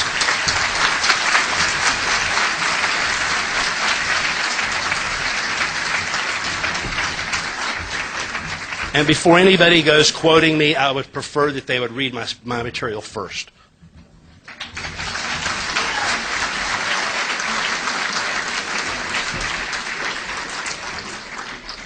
All right, thank you, Michael. I hope everyone is finding this enjoyable and, more importantly, informative. I know I am.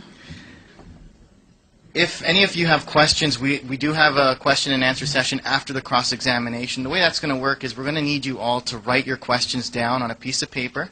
So go ahead and do that, and send your questions down to the outer end of your rows. And if I can ask the volunteers, for the sisters to pick it up on this side and for the brothers to pick it up on this side. It's now time for our cross-examination. Let me just explain how this is going to work. Each side will be given the opportunity to ask 3 questions. The team the question is addressed to will be given 2 minutes to respond. Please allow them to respond without any interruptions and save your comments until the 2 minutes are up. The team asking the question will then get 1 minute to counter-response. Needless to say that there is no 1-minute warning bell. To keep this orderly, we're completing 3 questions from one side and then moving to 3 questions from the other side. Please keep your questions succinct and to the point. And we begin with the theists asking their first question. All right, I hope you guys have had a chance to write your questions and send them along. To reiterate, there is no 1-minute warning. Again, the way this is going to work is the theist table will begin asking their first question. The atheist table will be given 2 minutes to respond. And the theist table will then be given a 1-minute counter-response. The theist table will then ask their second question, and it'll till the third question. Once their 3 questions are complete, the atheist table will then take their turn. I will ring the bell when time is up, so no 1-minute warning. You may begin. First question. Throughout history, science has been wrong more often than it's been right. Your stipulation, Mr. Barker, is the fact that since the God of the gaps has been wrong, how do you answer the question that science has also often given the science of the gaps? Does it mean, therefore, that science is now nullified? Since you say that those who've given wrong answer for a God, therefore religion is wrong, science has also given many wrong conclusions. Does it mean, therefore, that science is also invalid? The way that science learns that it is wrong is by science. Science is self-correcting. Science overturns previous notions. Scientists don't just stand up one day and scratch their head and say, oh, I guess we were wrong. A hypothesis that had been nearly universally accepted by science in the past can be overturned by stronger data, newer data. And it is this open process. In fact, scientists are hoping that some of the hypotheses are wrong because they could make careers out of that. I'll get closer? Okay. So, contrary to your assertion, Hassanein, the willingness of scientists to admit mistakes and in some cases the glee of scientists to move on from a previously erroneous conclusion to based on stronger data is actually a testament in favor of the success of science. Science obtains knowledge by limiting. Science advances by cutting away what we know to be false. And one of the biggest processes of science is to throw away what is false, and what is left we hold on to. And no scientist will claim a 100% confidence level in anything. But we get to a level of 95, 97, 98, whatever, and we get to the place where scientists are now confident enough to say we are going with this as a fact. However, every scientist is open to changing their mind. So, no, the fact that scientists have been proved wrong in the past is a complement to science. It is a strengthening factor of science. It is in praise of science, and I thank you for praising science. 1 minute time response. So you do agree then that since science is in constant flux, it is not stable. It is in constant change. That means all your postulations today could all be totally wrong. And if that is the case, how do you propose the idea of you being so firm with the notion that God doesn't exist?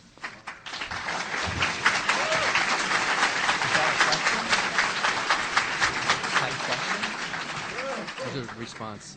Second question from the theist table first. Do I go first? Okay, thanks. Yeah, my question is, if the system of the universe is so inherently flawed, that means that both of you and all of us in this room are accidents ultimately, the consequence of accidents and so forth.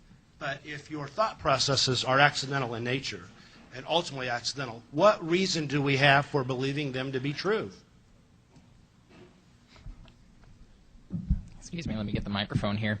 The reason is that we are not just random assemblies of atoms. We've evolved. We have a hand, for example, that can grasp things. It has an ability, and it evolved to develop that ability through natural selection.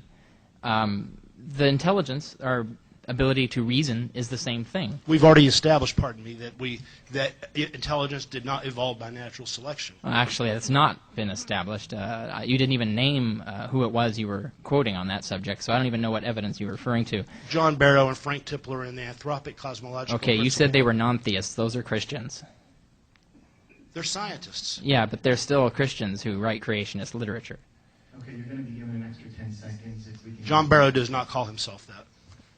Well, okay, but he is. No, intelligence is useful for long-term planning, for understanding the ability to come up with new plans and new situations in reaction to feedback and so forth. There are so many evolutionary advantages to intelligence that this is one of the things that drove the development of our brain. This is well understood by science. There's several books out explaining the theory of how intelligence arose through natural selection. So we have an explanation for that. That is simply not the case, and in fact, it's C.O. Lovejoy who came up with the idea, and I can describe it right here for everyone to understand. There are two liabilities that selection chooses against in the rise of intelligence. First of all, the more intelligent a being, the larger their brain, the more likely the mother is to die during childbirth. Therefore, there is an uppermost limit to intelligence. Selection would choose smaller-brained beings, not larger-brained. Please let me finish. Second, intelligent beings require a protracted childhood, and protracted childhoods require a lot more time in which you can be attacked by predators and so forth. So selection would choose for beings with a shorter gestational time and a shorter childhood. And this has been established beyond question, which is why the world's leading non-theistic evolutionists do not believe intelligence can be found anywhere else in the entire cosmos. And I have personally gotten the comment from Sir Francisco Ayala, who is one of the world's leading non-theistic evolutionists at UC Irvine. He's more familiar with my books than either of you, and he would not argue with this argument. Third question from the theist table, please. An interesting point to make is Mr. Carey just added another facet to science, which is a belief, meaning you have to be an atheistic science to have any credibility to any kind of science. The next question. Since you do not believe in accountability as far as the longevity of one's actions, meaning that when a person commits a crime and he gets away with the crime, or a genocidal murderer who has killed an entire society and is not dealt with in the system of justice, how do you answer to your moral code, which you have individualized and saying that we need to reduce the harm? How do you come up with that answer? Well, first, obviously, we're accountable to society, but you're asking about situations where society cannot mete out accountability. In that situation, as I said in my rebuttal, when people perform evil, when they act without love in their hearts, they basically develop a personal hell for themselves. Their lives become miserable. They're not happy. Whereas people who live by love, who have love in their hearts, are happy. They develop a life of happiness, and they're at peace. And this is the difference between whether you do good or bad, and this is the accountability. It depends on whether you create a personal hell for yourself on this earth or a personal heaven for yourself on this earth. And that is the difference. In your writings, you've written that I am a happy person in this world. I love people, but then when I die, I go to nothing. And nothing means I don't even have my fears to worry about because I have no fear. So would it not therefore mean that for a person who goes into a hospital and sees a bunch of children who are suffering to put bullets into their heads and say, you know what, why are they suffering? Let's take them to nothing. and let them not have any pain, because you know what? They came from nothing. Let's take them back to nothing. Yet you find the atheist goes to the hospital and has himself fixed when he's ill. So what happiness are we talking about?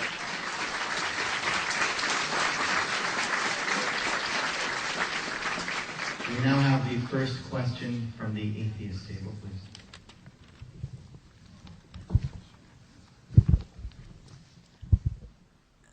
Okay, this is for both of you, but Mr. Corey especially. You claim we have no explanation for why the multiverse exists, but we said you also have no explanation for why God exists. On that level, both are equally ad hoc. So my question is this. Smolin's multiverse theory follows necessarily from the simplest possible hypothesis, the existence of a sea of random fluctuations. In other words, from a condition of fundamental disorder, which necessarily will randomly produce many different pools of order, getting the process started. In contrast, you propose that by sheer chance, we just happen to get a single, highly ordered, superintelligent mind with numerous amazing powers and convenient attributes and desires. Doesn't that mean your theory and not ours violates Occam's razor? Absolutely not. Absolutely not. First of all, the principle of self-existence that you were referring to does not apply to any physical system, nor has it ever been applied to any physical system, because it does not belong in the definition of physical systems. Aseity, or self-existence, belongs to one being only, and that is the absolute one God that we call Allah. And I propose that given the principle of sufficient reason, which I presume that you both affirm, do you affirm the principle of sufficient reason? Do you all affirm it? I'm not sure in this particular instance what you're getting at. Well, the principle of sufficient reason is that everything has a sufficient reason for its existence, the most basic of all scientific beliefs. Do you believe that? Well, the problem with that is that if you start with a situation of fundamental disorder, you can have something like, for example, a deity can, like you say, can exist without a sufficient reason. So there are some things that can exist without a sufficient reason. And I would say that there are other things. It doesn't necessarily have to be something with a mind. I mean, it doesn't necessarily follow that something that exists necessarily by itself must have a mind. It could be something else. So it you could believe have that things as a can property. exist without a sufficient reason? Well, do you think God can exist without a sufficient reason? He contains within himself the sufficient reason for his own existence. Well, then I say the same thing about the sea of fundamental randomness. Well, my point that I'm getting at is the principle of sufficient reason demands that you offer us a sufficient reason for the existence of the cosmos, given the finely tuned nature Well, of the I cosmos. have, actually. Well, I've given a sufficient reason for the fine-tuning that you're You've talking about. used a fringe element, Lee Smolin, who is Oh, not accepted. no. This is not a fringe element. This is hundreds of physicists now. This is a cover story in Scientific I American. read that article. I can quote you several, or cite you several papers in peer-reviewed scientific journals talking the about article's trying to get away from singularities, yet singularities exist at the center of every black hole. How do you know that? I read it. What's the difference between a black hole and a singularity? Do you know the difference? Of course I do. So how do you know that every black hole has a singularity? You've never seen one. Because it's common, basic physics. But it's not anymore. That's the point. I mean, it says here, the cover story. The time before time, the Big Bang might not have been the beginning. You just evidently didn't understand what you read. Oh, I'm sure I did. Trust me. Hassanein, during your rebuttal, you called me a liar.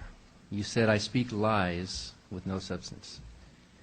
You called me an angry person, although I don't think I've acted angry in any way.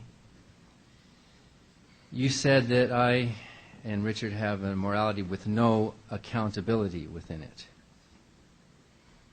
And you also accused me of engaging in ad hominem. Let me ask you, why are the comments that you made during your rebuttal not equally, if not worse, ad hominem to my personal character?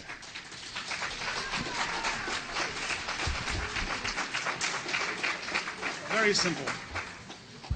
It was not ad hominem from my side at all. It's a rebuttal. First of all, when I started my presentation, I brought forth arguments about the existence of God. Rather than you following that pathway, you came and you said, Mr. Corey believes in the divinity of Christ. Mr. Corey never said this in this debate. That's a lie. Public lie. He never admitted to that.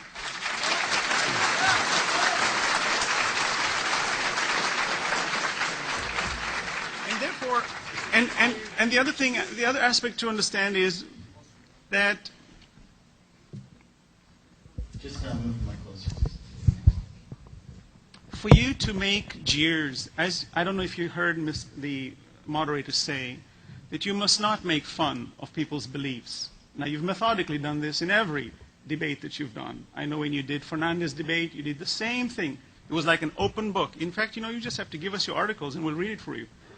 But the idea is, oh, what goes up must come down. It shows a lot of anger in you when other people pray. And I think there's something wrong there. If you're coming as a free thinker and saying, let's have freedom of individuality, and a group of individuals want to worship, you may not agree in their existence, but they do. Why does it bother you? I don't understand this free-thinking mentality when you have to go around and stop people from worshiping what they believe in. This notion isn't there. There's a problem there. We have not come to stop you from believing in the non-existence of God. Look, we're having this debate. We respect you. We're honored with your presence. It's not a personal attack, but I think your rebuttal should have been more substantive rather than just looking at us and saying, that's a Christian, that's a Muslim, they're fighting it out, they're all wrong, and therefore we're good. No, I don't think that's proper ethics.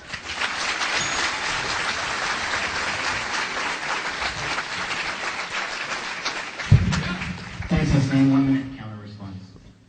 Michael Corey has been identified as a Christian theist for the purposes of tonight's debate. A Christian is a person who believes the Bible, who follows Christ, whatever that might mean, and Christians are not agreed on that. But in any event, Christ is considered to be the Son of God. If I'm wrong about your theology, I apologize, but I assumed based on the introduction that you were a Christian theist, that you have views like that. To make fun of a person's beliefs is not the same as making fun of the person. I think there's a place for ridicule of beliefs that are nonsensical. But that does not mean I'm attacking you as a person. I'm not calling you a liar. I'm not saying that you are unaccountable or that you are immoral. I praise you. I recognize your goodness as a human being who has risen above the immorality of your religious system. Your system is nonsensical and immoral, but you are a good man, and I cherish you. And I enjoy being in the presence of a person like you. I do not attack you or call you an angry liar, because I know better than that after having met you. So I know Richard has read Michael's book. I apologize, I have not read your book. Have you read my book, Michael? Losing Faith in Faith? But he didn't attack you. Thank you. You say immorality of Islam, in Islam. I don't understand. Do you realize that the very morality we're having this discussion with is based on our religion? You may ask your third question. Yeah.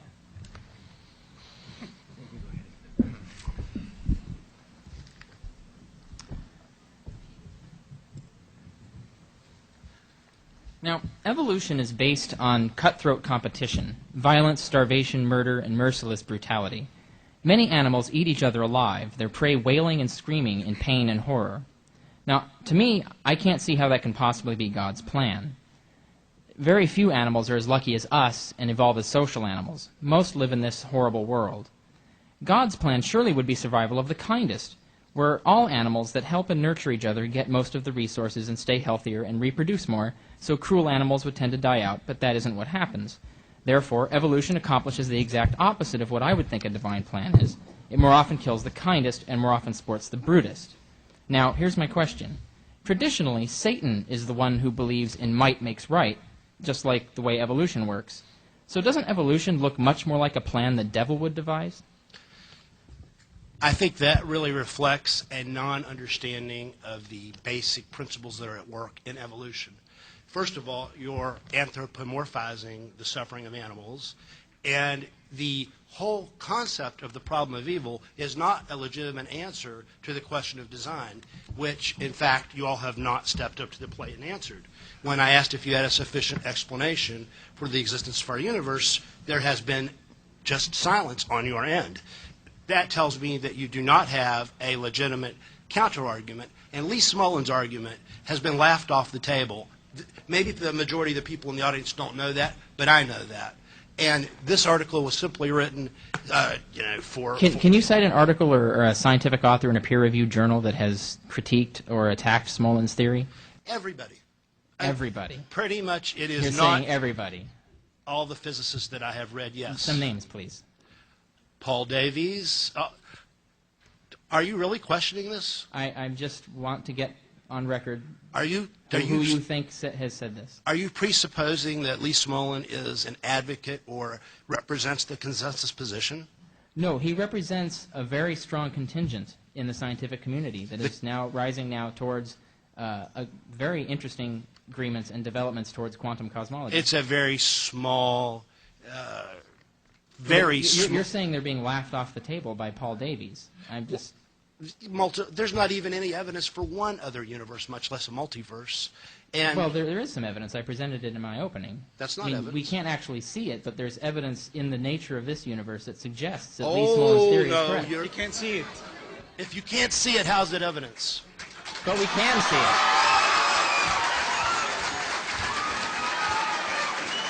First question is directed at Dan Barker. Since you claim that the immaterial cause does not exist, you are implying that you have known the whole existence and have not found in it room for an immaterial cause. Can you, therefore, advance a proof in support of this general knowledge and a justification of the absolute negation of the immaterial cause in the form of reason and not direct sense experience? The reason we say that sense experience cannot be considered a proof for the negation is because the non-existence of a superior cause in the empirical realm does not prove the non-existence of that cause in a superior realm not touched by direct sense experience. 2 minutes response followed by a 1 minute counter. Okay, I know that the way this debate was formulated, does God not exist, pretends to put the burden of proof on us atheists. Originally, a year ago, it was going to be, does God exist? But it was changed to, does God not exist? Which puts us in the strange position of saying, yes, God does not exist. And they are replying by, no, God does not exist. I mean, think how weird that is. If something does not exist, if something truly is non-existent, then the only possible evidence you could have for its non-existence would be an absence of evidence for its existence. If something is truly non-existent, you don't ask for evidence of its non-existence, right? Do unicorns exist? Is there any evidence of the non-existence of unicorn? We do know how the myth of unicorns arise through history. We've looked around as far as we can, and we don't see unicorns. They might be out there somewhere. But am I supposed to go through the entire universe and look at every planet and star to see if there's any unicorns hanging out there before I can say, no, unicorns don't exist? We come to a sort of a probability level. We get to the point where we say enough is enough. So I think, some people say the absence of evidence is not evidence of absence.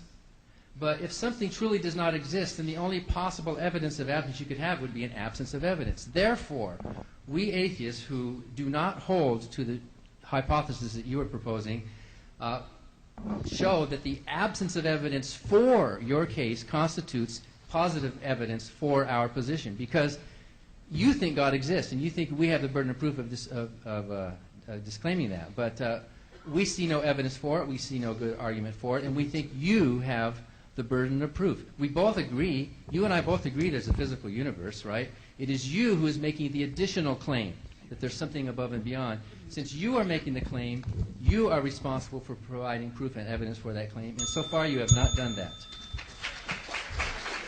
1 minute counter. Apparently, you were not listening to my presentation then, because the evidence is yourself and myself. The fact that I exist, the ontological argument, as Mr. Carrier says, evidential presuppositionalism, all these nice, very fancy words. I exist. Where did I come from? I'm going out to the universe to look for something? Hey, look at the mirror. That's all you need to do. So for someone to say that I don't have enough evidence, where did I come from? Where did this order come from? Where does the universe? From nothing comes nothing. We know that. So would you go into a laboratory and do an experiment with nothing and bounce nothing with nothing and therefore have something? Yes. You say the laws of accidents. Can accidents happen when there's nothing there? What science is this? Imagine me going to do my PhD and I present an entire thesis. I said I took a little of nothing and then I mixed it with a lot of nothing. And guess what? I got this spectacular universe.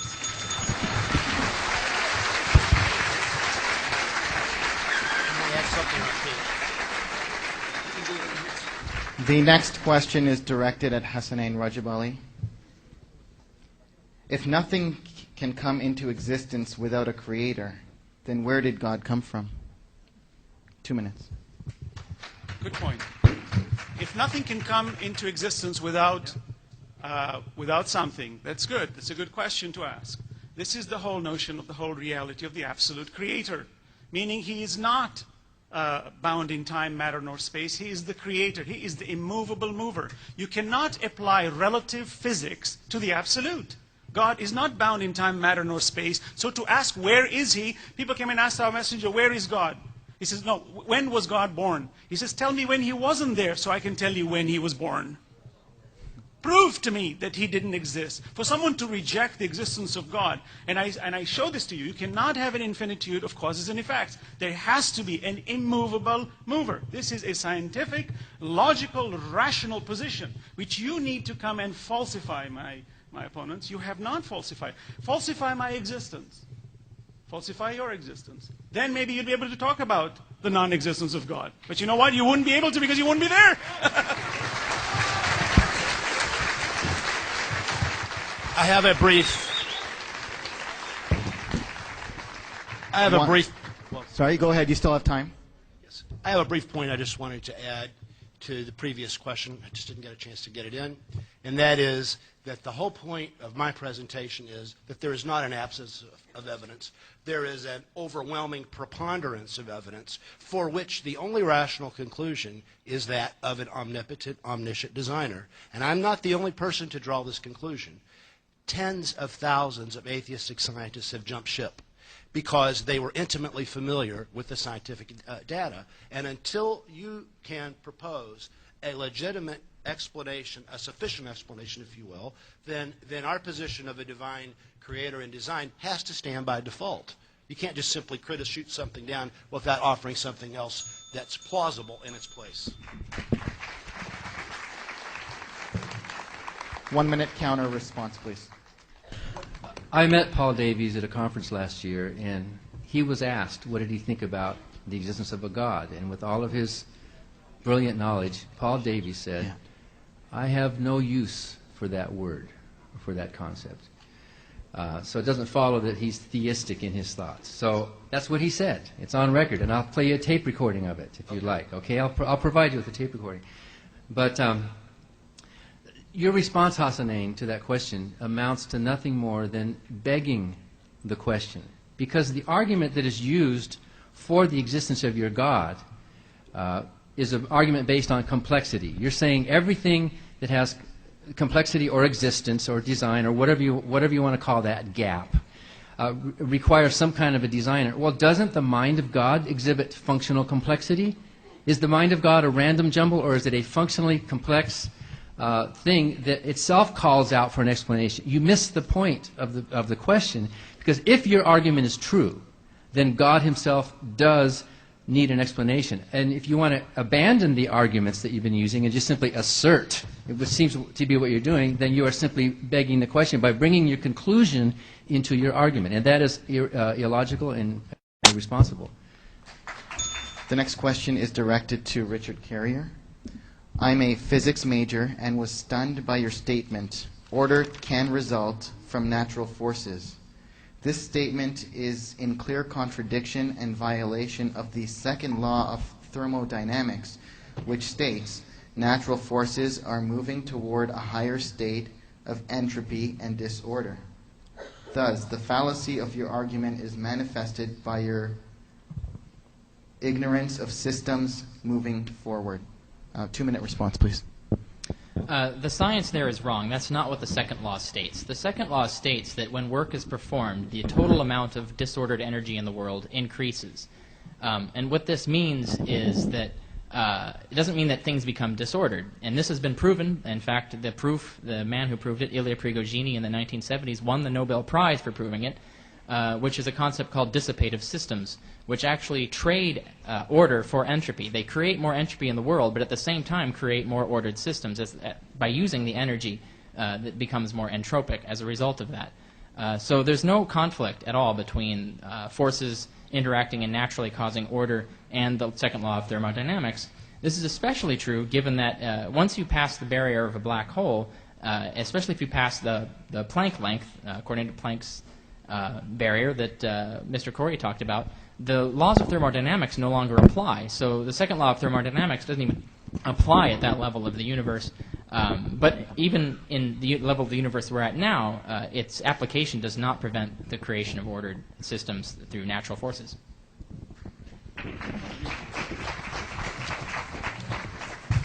There is a presupposition here that this entropy that we're talking about, the second law of thermodynamics, is in itself not need of order.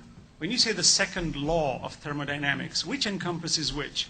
Order is encompassed with disorder, or does disorder allow order to encompass it?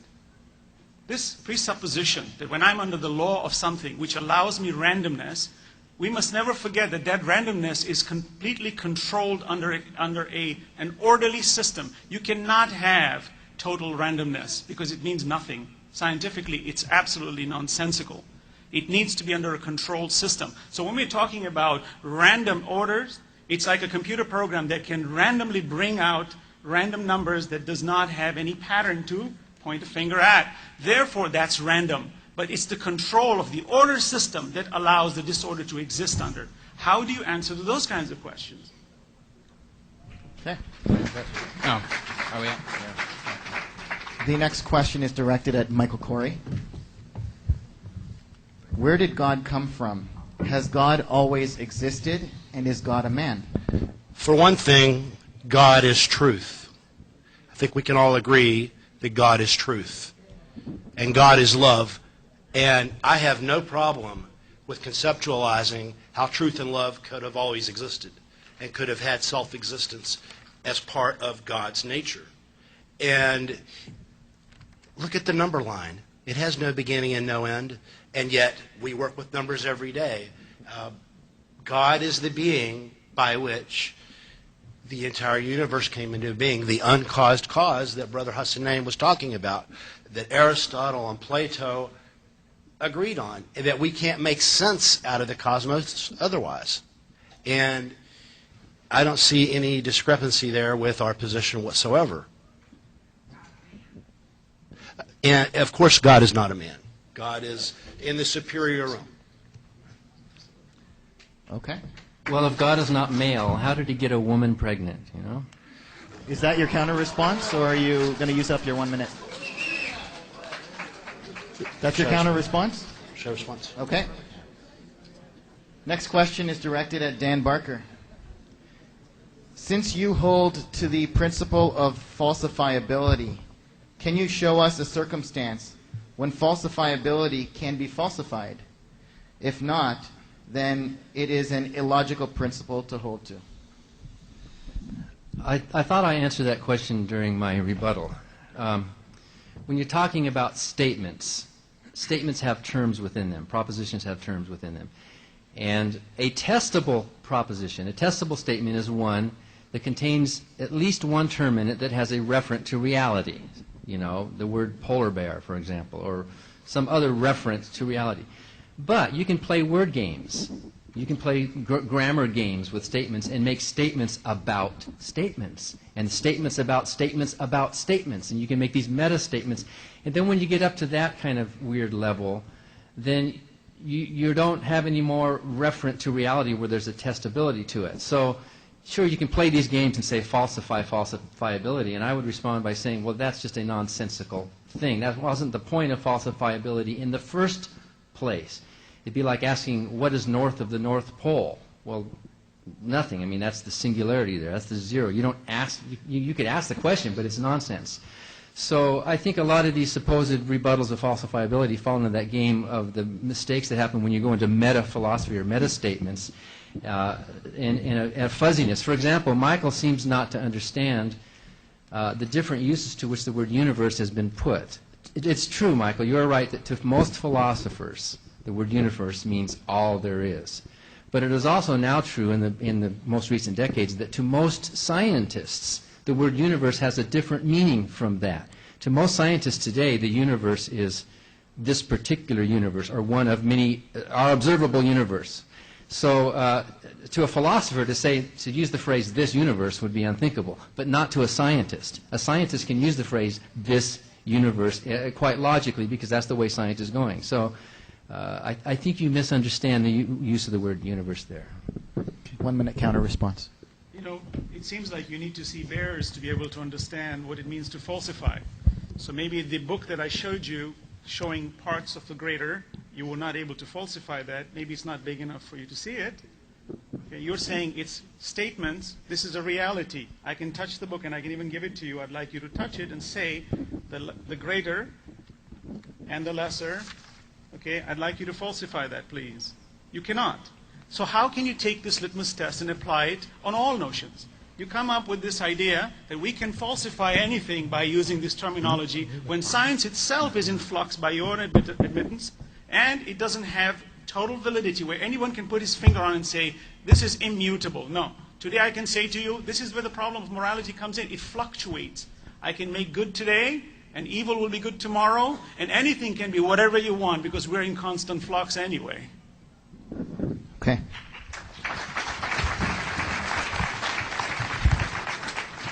Next question goes to Hassanein Rajabali. Do we really have a choice of good versus evil if God has already predetermined what will or is going to happen before we decide? God has not predetermined. This predeterminism is an incorrect understanding. We have been given free will to choose whatever we will within the parameters of choice. I, being a human being born in this time scale, I have no choice in that. The fact that I exist on Earth and not on a different planet is not my choice. So there are parameters by my own existence which are not within my free will. But my free will to choose right from wrong is certainly a free will. God's knowledge of the absolute, God's knowledge of this time that we understand it, He's not bound in time. He does not have past, present, and future. His knowledge is. You and I are undergoing this problem of time. So His knowledge is. Who would worship a God who doesn't know what's going to happen tomorrow? Number one problem. The fact that I've been given free will, it's the wisdom of God to allow me to choose my own destiny, and therefore when I make a good choice, it elevates me as an individual. And when I'm the recipient of that reward, it is because He has allowed me to elevate my own self. This is a great, great reality that we exist under. And to say that God has predetermined me would be like a playwright who's written a play, and you and I are simply the actors. That is absolutely furthest away from the truth. There is no predeterminism at all in the religion of Islam. Not at all. As a matter of fact, if you see the atheistic position that God is so evil, and therefore He should not exist, I ask you, since you want to throw all the evil to God, why don't you take all the good and give it to Him too?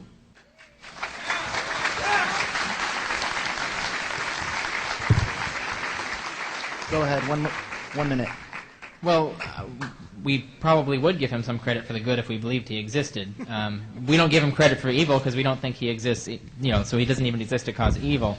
My only objection to what you say, and in fact, I have no problem with the idea of free will being compatible with the existence of God. I don't think there's a logical contradiction there. What does concern me, though, is the idea that responsibility is all or nothing. If you have a mafia boss and he orders somebody to go and kill someone, that mafia boss didn't do the deed, but he's still accountable legally. He can still be tried for murder. Same thing, if he sets up a situation that causes someone's death accidentally, he's responsible, even though he wasn't there and didn't actually physically push someone over a railing or whatever. But if he made the situation where someone would fall over a railing, he's accountable. So even, and this is true even given the free will of the assassin that the mafioso sends off, and this is true even given the free will of whoever walked up to the rail and accidentally fell over. So even though free will is consistent with the existence of God, we still have the problem of the accountability of God. The next question goes to yourself, Richard Carrier. How does the black hole theory disprove God exists? As you stated, we didn't know answers, and you're assuming the universe was made for black holes. Just because we don't fully understand that now, does that mean we won't find an answer later? Well, let me explain my situation. And I'm not asserting that we know for a fact that Smolin's theory is correct. The point is that we have an explanation out there that hasn't been eliminated. And this is the way science works. If you have multiple theories and they all explain the same observation, you cannot pick one of those theories and say it's true. You certainly can't pick one of those theories and say it's absolutely true to all exclusion. Now, the point of the Smolin multiverse theory is that it shows that we can explain order in the universe without appealing to a God. So when Mr. Rajabali says that his existence proves the existence of God, well, that isn't true, because his existence could have another cause. He can't eliminate that other cause. And that's the point, is that he's presenting evidence for the existence of God that I'm saying is not really evidence for the existence of God, any more than it's evidence for the truth of Lee Smolin's theory. And that's the view we take. Now, this isn't where we rest our argument. We have a lot of evidence that we build on that finally leads us to believe that God does not exist. We've only been able to present some of it today. Dan has presented different kinds. I've presented different kinds. There's a lot more. So it would be wrong to say that we base it on the belief that Lee Smolin's theory is correct. We do not. We base it on a number of things. The possibility that Lee Smolin's theory is correct, and the fact that we cannot eliminate it, is what means that certain evidence, like order in the universe, cannot be used as evidence for God. Do I still have a second? You still have 30 seconds. And I also pointed out that Lee Smolin's is not the only multiverse theory that's out there. There's an older one, the iterative universe, which now may be disproved since the universe is expanding at an accelerated rate. Alan Gutt's pocket universe and bubble universe. Martin Rees talks about the bubble universes. And so Lee Smolin's is one, but there are a number of other possibilities out there which are fascinating. Why would you not want to be open to the possibility of the truth of those? Are you more in love with your tradition than you are with the pursuit of scientific knowledge? Yes. Your facts are simply, as stated, incorrect. In Chapter 11 of my book, I totally destroy Smolin's argument. I was given that task by my editor because he represents a potential threat.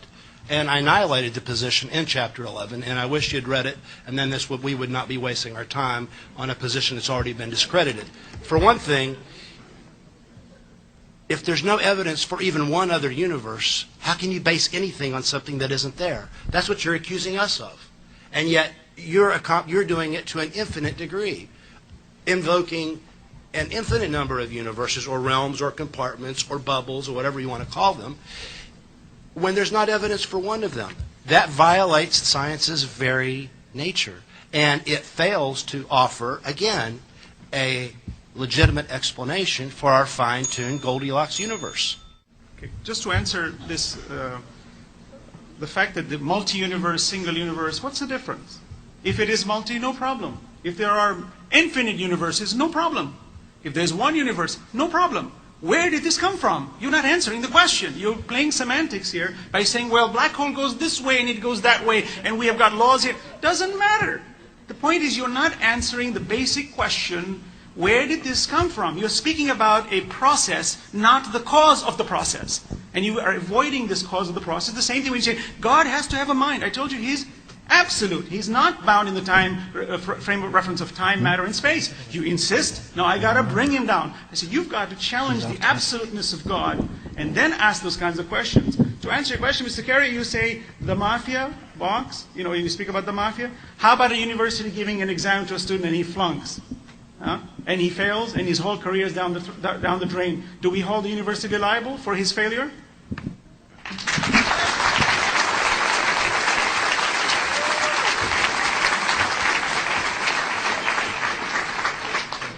Go ahead. Well, the original question dealt with Mike and my personal journeys, basically. And I would humbly suggest that, Mike, if you had read my book, maybe this whole debate would not have been needed tonight. Go ahead. I sincerely doubt that. Well, in the university test example, I mean, if the university gave a bum test to someone or gave a test to someone that it didn't adequately prepare them for, then certainly they are somewhat culpable for the situation. Now, if we have a situation where the university gave them a completely valid test, gave them all the information they needed to pass that test, then yes, I would agree it would be completely their fault. But God has not given us all the information we need to pass the tests. there's a lot more information he could give us, and give us in a much more convincing way that would resolve all of the divisions among religions in the world. And the fact that he has not done this, even though I would say that it's even morally obligatory for him to do it, I would tell you that I would do it if I were in his situation, and I can't be better than God. That's for sure. That's ridiculous. All right. The next question is directed to Dan Barker. Why do you take the word of scientists? Who says they are right? And do they have actual physical proof we can see and touch? Well, scientists do not expect us to take them at their word.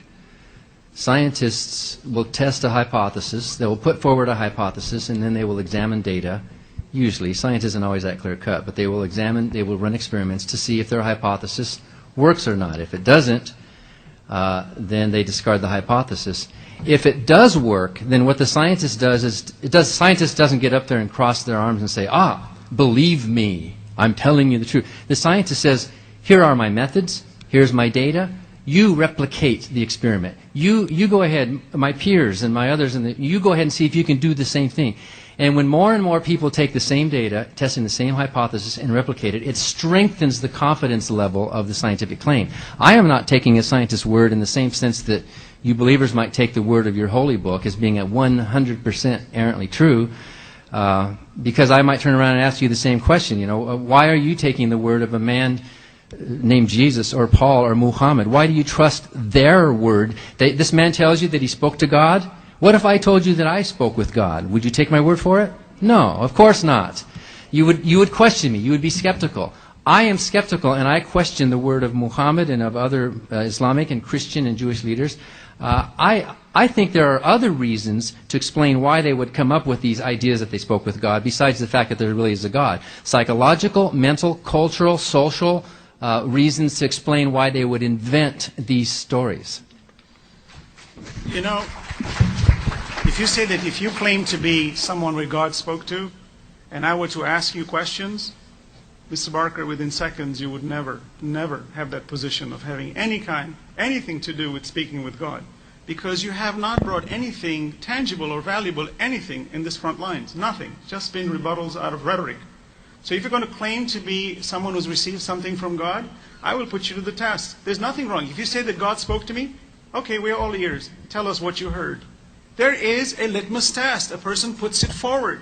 It is incumbent upon this system that the Almighty God speak to us, and He sends prophets and scriptures. To negate scriptures by saying, well, this is rubbish, you haven't even read it. You haven't brought a single verse from the Quran to say, this one is wrong or that one is wrong. Okay? To have faith, an individual who has faith, 100% faith, not dangling faith where I say, you know what, my scientist tells me it's right today, but you know what, oops, the scientist was wrong, so tomorrow I change. But all the factors of my beliefs that predated, all my moral systems go out the window, and I need to go back to the drawing table and redefine it. This is deadly. This is why you find atheists who've committed the crimes that they have believed in this, that there's no accountability. One last comment. I'll be brief. If somebody were able to predict today a scientific phenomenon that would not be proven or discovered for another 1,600 years, and then lo and behold, 1,600 years from now, it was discovered to be true, that person would carry a lot of weight. And I would personally be amazed. The Prophet Muhammad did that, predicted the expansion of the universe, the greatest single finding in all of the history of science that even Einstein himself rejected at first. And can you cite the verse where that prediction is made? Right here, chapter 51, verse 47.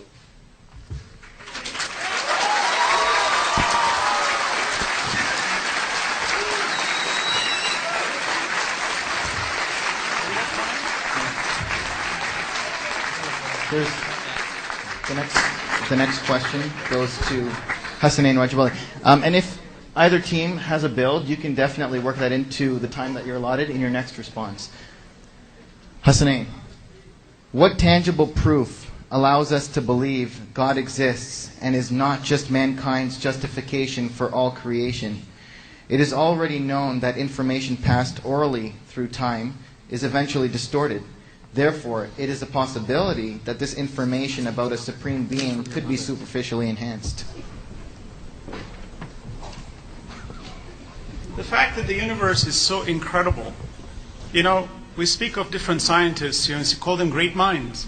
How can they be great if the very system doesn't allow them to be great? Can they be empiricists and go out and measure methodically and come with conclusions if the system was flawed? Explain to me, please. The incredible system where a person is allowed to negate and to reject within his free will and allowed to exist and to use methodical means by which to reach a conclusion is a spectacular system. For someone to say, how do you know God does not exist? I might as well deny my own existence then. It's preposterous, as one would say. Really. And I'm not completed. The belief in science has relative strength. It's not the strength that it's fluctuating. Look at the Quran. Why do we believe in the Quran? Look at what the Quran says in chapter 21, verse number 30. Mr. Carey, you may want to write that down.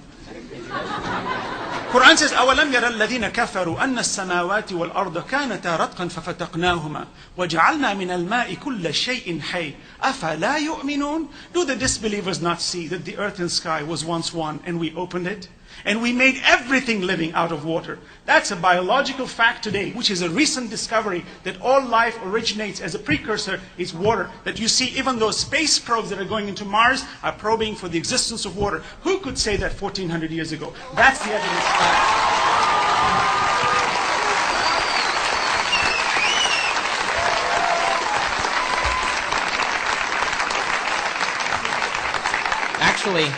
Actually, someone did say that 2,500 years ago. His name was Thales. He argued that all life originated from water. This belief was a cosmological view in ancient Greece. It wasn't commonly held, but it was certainly advocated. So I don't see what's... If Thales isn't a prophet... No, it doesn't matter. If he said it, why didn't science take it today?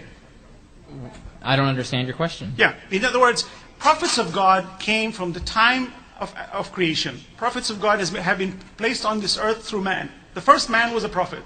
Adam was a prophet. This notion of him making a mistake and Eve making a mistake, these are things that we've taken as mythology, as some people try to project. The Quran rejects all of this.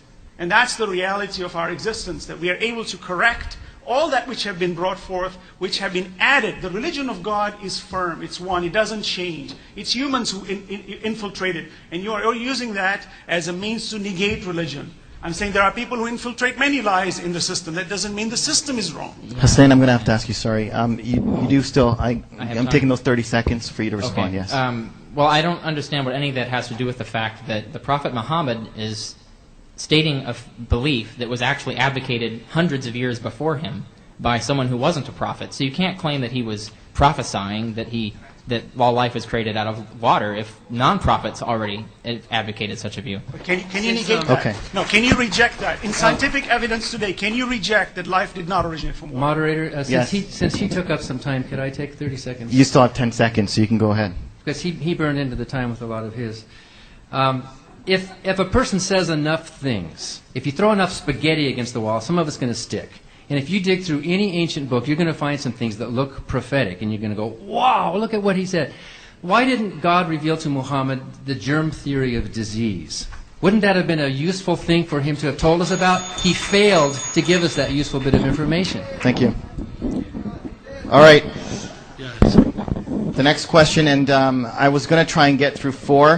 In the interest of time, each participant will actually have 3 questions at them. We have 2 left. This question is to Richard Carrier. In science, a major foundation is the law of entropy, where things move from order to disorder.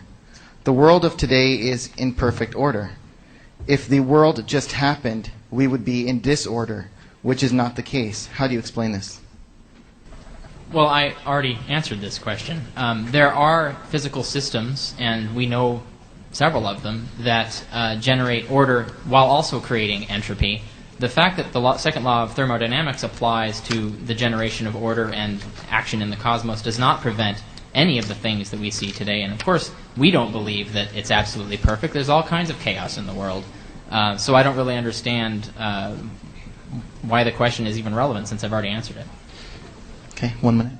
The reason is that self-organization implies chaos turning into order. That's the nature of the principle of self-organization, is that order can spontaneously arise out of chaos, which is another mark of a fantastic designer. But if you start from a random sea of potential, order is one of the things that will randomly result. So you don't need an intelligence to start order going. Order can happen accidentally. That's presupposing the axioms of natural law that we believe that God himself created, that your side has no possible explanation. No, I'm not presupposing it. I mean, we have proof that quantum mechanics does underlie the fundamental nature of reality, and that this nature is fundamentally a random potential. 5 seconds. So you believe that the universe is eternal? Saved by the bell. All right. The final question is to Michael Corey. Oh, good. I'm just debating which one I should choose here. All right. If God is benevolent, why does he, she, it kill people with tornadoes, hurricanes, floods, earthquakes, and fires?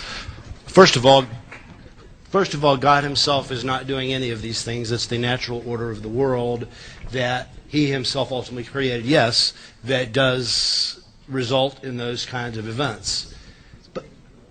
But it is an aspect of good, actually. For instance, they redistribute, and earthquakes redistribute carbon and other essential elements. There are essential facts that are required of these systems, whereby, yes, some people die. This is an inevitable consequence of the type of world that we inhabit, geologically. Okay, you say volcanoes redistribute elements, but I'm sorry, but can't God do that without killing people? You still have 1 minute and 15 seconds. To answer that question, first of all, there's a presupposition here that mankind has been created only for this world, and our existence is only for this world. That doesn't make sense. Well, you also have the opposite presupposition. I don't see how either one is more merited than the other. From the Islamic perspective, is humans were created not for this world, but for the next world. This is what my presentation was for. When a child dies in this world, even if it's killed or if it dies a natural death, don't worry. It's accounted for in the future, in the hereafter, and it's going to be rewarded. If a man commits a crime on another person, that person who received the crime will be rewarded. There's a beautiful system of accountability. Can you point to anyone in heaven or hell? Can you point to everyone? Can you point to someone in heaven or hell for some deeds to show that certain people go to heaven and which people go to heaven? Mr. Carrier, do you put money in your bank? Yes. Why? You haven't seen tomorrow. Why do you do it? What does that have to do with?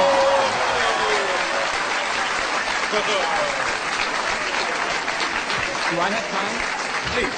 There's still 15 seconds if you want to see clarification. I don't see what that has to do with the issue. It has everything to do with the issue. I have the odds of my being alive in 10 years from now are extremely high. So obviously I'm going to save money in light of that future. I also have family members who will benefit from that inevitably. So I don't have any problem with that. I don't see what that has to do with the fact that God could redistribute elements if he needed to do that without killing people. That's the problem. God does not kill in this world. If you look around, every human being, majority of human beings are dying at the hands of other human beings.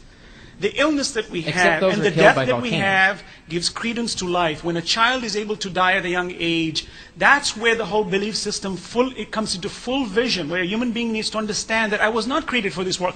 Is any human being ever fulfilled completely in this world? Look at his greed. He wants the whole universe. So he's not made for this world. Okay. You still have your counter response, so. Well, I'll just reiterate my point. A God could accomplish all these things without making people get killed. He could, for example, if he can create heaven, he can create a better world than this one. So I don't see, of course, Mr. Rajabali says that this world is a test, but the test is awfully brutal and painful and unnecessarily so. I think the same ends could be accomplished in a much more compassionate and loving way. So then the notion of no pain, no gain just doesn't work for a bodybuilder, right? I'm not saying no pain. I'm saying excessive pain is wrong. Well, that's relative. That's relativism. What's excessive pain? To a sadomasochist, it's a whole different ballgame. Right. Okay. We now enter the final phase of the debate this evening, and that's the closing statements. Each debater has 5 minutes. to share their concluding remarks uninterrupted. I'd like to call up or ask Dan Barker to begin with his 5 minutes. Thank you very much. I enjoy this, as you can tell. There are millions of good people in this country who do not believe in a God. In fact, the non-religious is the fastest growing segment of the American population right now. Muslims are growing as well, but Muslims are tiny and the percentage growth is not as fast. For the record, there were a number of claims I made and questions I asked during my opening statement which went unanswered. Neither of our opponents answered any of the coherency questions that I raised about the impossibility of a God with contradictory characters existing. Correct me if I'm wrong, but neither of them gave an example of a statement which would falsify the existence of a God. Michael needs to be corrected on this deal about the carbon atom. Steven Weinberg wrote an article which pretty much showed that the numbers that were used, remember that big long 10 to the whatever power that you used, are based on some faulty assumptions about the formation. For example, the carbon atom. It used to be thought that the carbon atom is formed when 3 helium atoms hit at a certain velocity. They get into a higher form of radioactive carbon, and then that decays down to normal carbon. But Weinberg showed that, and that would be highly unlikely. I mean, for that to happen would be an extremely unlikely thing. But he showed in his article that that's not how carbon atoms are formed. Carbon atoms are formed first when 2 helium atoms come together and form a brief, what does he call it, beryllium-8, I think. Yes. And during that point, if a third one hits, if a third helium atom hits it with the right velocity, then you could have that occurrence. So it's not 3 coming at once, it's a 2-stage process. And he calculated that during that 2-stage process, it comes out to about a 0.20% probability. When you consider there are billions of helium collisions within our own sun, a 0.2, of 1 out of every 5 is not very unlikely at all. So many of these assumptions that these supposed probabilities are based on can be shown and have been shown to have been false, and that one actually was one of those.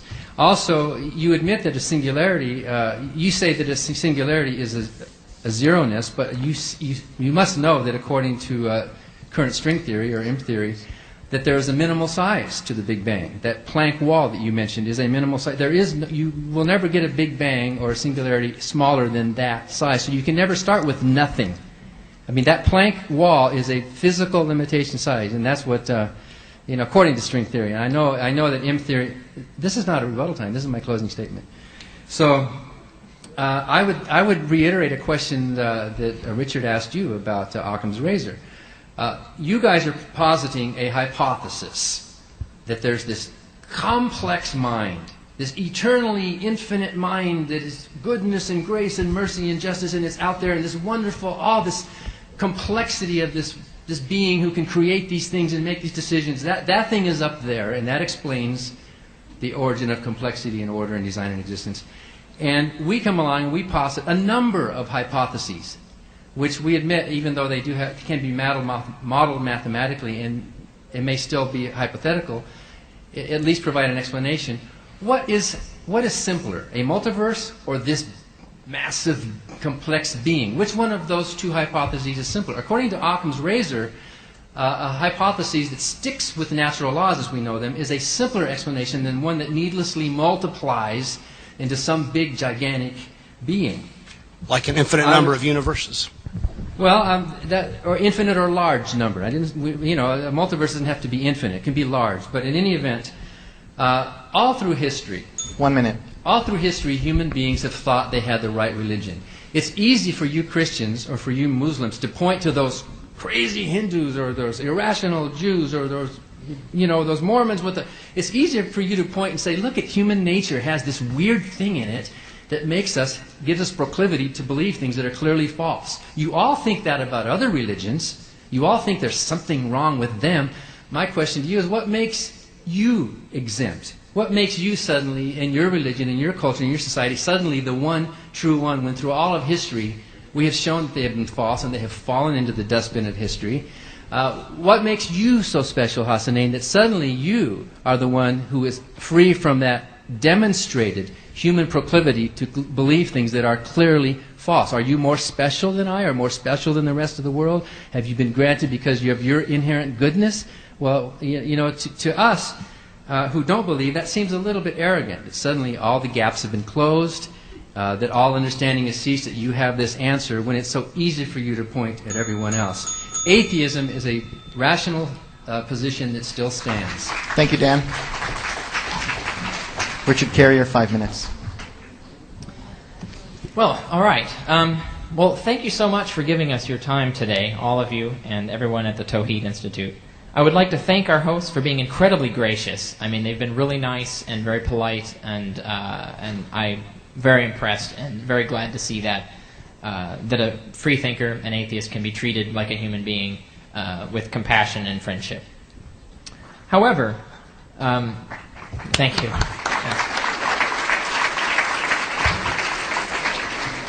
However, that's the organizers of the event. Mr. Rajabali and Mr. Corey, I must say, have been exceptionally angry and mean. They seem to show little interest in trying to understand our different beliefs, especially our moral beliefs. They're constantly attacking us in loud words as being immoral and contributing to crime and so forth. I don't see what good can come of this. I really don't understand this rudeness and hostility.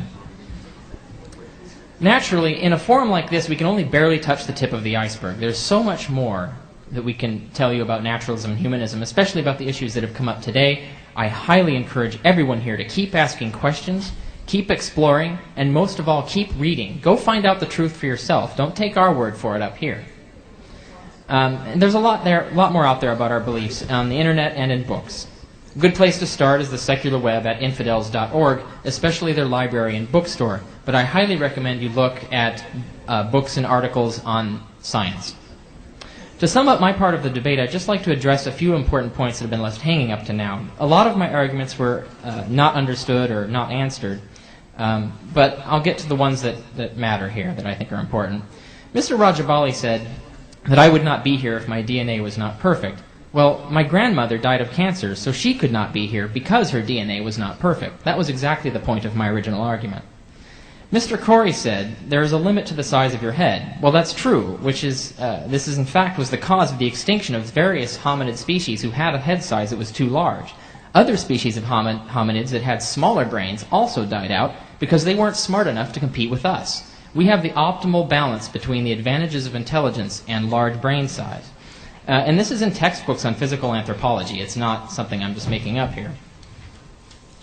Mr. Corey also said he refuted Dr. Smolin's theory in his book, but I want to point out he didn't refute the version of it that I carefully presented here today, because I did read his book, and I carefully crafted my argument to nullify all of his objections. I can only ask you to look at the video and compare it to his argument against Smolin in his book. Mr. Corey is also wrong to say that we believe in an unseen universe without evidence. We have indirect evidence in the same sense that we do for atoms. It's not nearly as strong as the evidence we have for atoms, which I've made that point clear. And the point is not that we've proved unseen universes. The point is that we haven't disproved them, and that Mr. Corey has no physical evidence that Smolin's theory is false. No physical evidence, no scientific evidence. So he cannot assert that the God hypothesis is true, which also posits an entity we can't see. That's the point. I was also asked how we can be so sure if science could prove everything wrong eventually. Well, that's only because we hold probable beliefs based on the information we have now. And that's all we can do. We can only base our beliefs on the information we have now. We can't be expected to base our beliefs on information we don't have. So we believe what we do based on what we know now. But we're very humble and very willing to admit that we could be wrong. Just show us the evidence. And that's the code by which we live. Another question was asked is, why don't we kill sick kids? Which is kind of a bizarre, sick question to ask. Why do we bother getting fixed in a hospital? Well, the problem is not that we have a fear of death, but that we have a love of life. It is the love of life that is our reason to live. And it's what keeps us treating sick kids with love, not with despair. Finally, Mr. Rajabali says that his existence proves God. I've pointed out that we can explain his existence in other ways. So his existence is not an absolute proof of God. So really, they haven't given us any evidence that God exists rather than, say, the Smolin multiverse theory. So I think that's where it stands. Thank you, Richard. I'll now ask Michael Corey to share his concluding remarks. Yes, there have been many falsehoods presented to you today, and I apologize for that, for the lack of preparation of the opposing side, with all due respect. The reality is, first of all, I am not equating the singularity with Planck's wall. That just demonstrates a lack of familiarity with basic cosmological principles. Planck's wall is a moment in time, 10 to the minus 43rd seconds after the Big Bang. Yes, our laws and our thinking and our equations cannot get past that point. That's the untouchability of our one God. But that does not deny that the one singularity was there and postulated and proven to exist by the space-time theorem of general relativity, which has been proven to an accuracy of 8 decimal points by none other than Stephen Hawking. And to put Stephen Hawking on the same page as Lee Smolin is an insult to the people of this audience who believe that if you can show me one piece of published evidence that shows that Lee Smolin's argument is anywhere near the consensus position or even has any sense of rationality to it, here's proof of its irrationality. First of all, you're basing it on universes that have never been seen, or multiverses, or compartments. So it is not scientific by its very nature. They've never been seen. And to say, oh, we might discover them in the future is nothing more than another gap that you all are criticizing us for. Secondly, this singularity is not only not to be denied. John Barrow, who is one of the world's leading astronomers and is an absolute authority upon which Lee Smolin would not even be a remote comparison, John Barrow has written, but he's defined the field, one individual, that the Big Bang singularity presupposes the existence of a creator. This is in a scientific text. Why does it presuppose a creator? It's infinitely small, infinitely hot, and infinitely dense. What type of power would it require to take this infinitely distant, infinitely hot and dense particle and bring it into being? And infinite power, which is precisely the power we are postulating.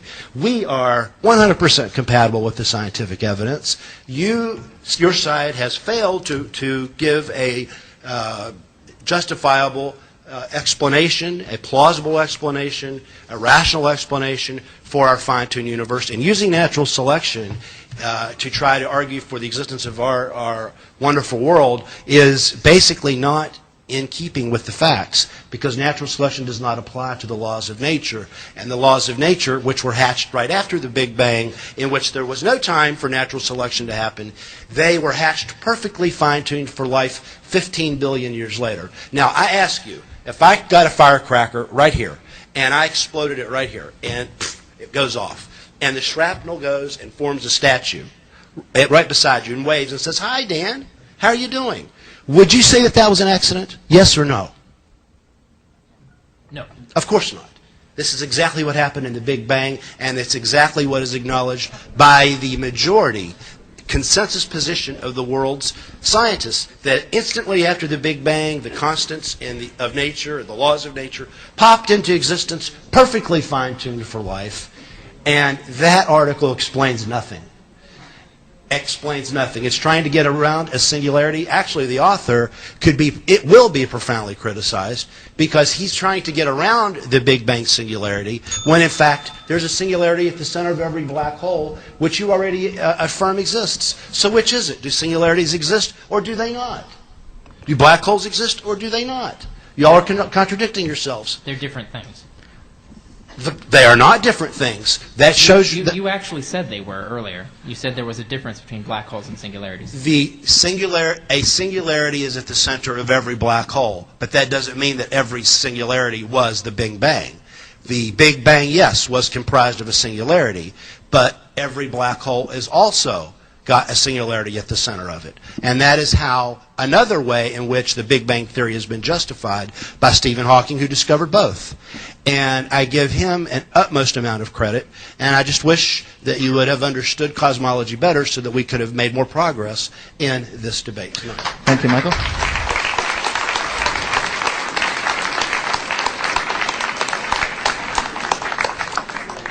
And I now ask Hassanein Rajabali to conclude with his 5 minutes.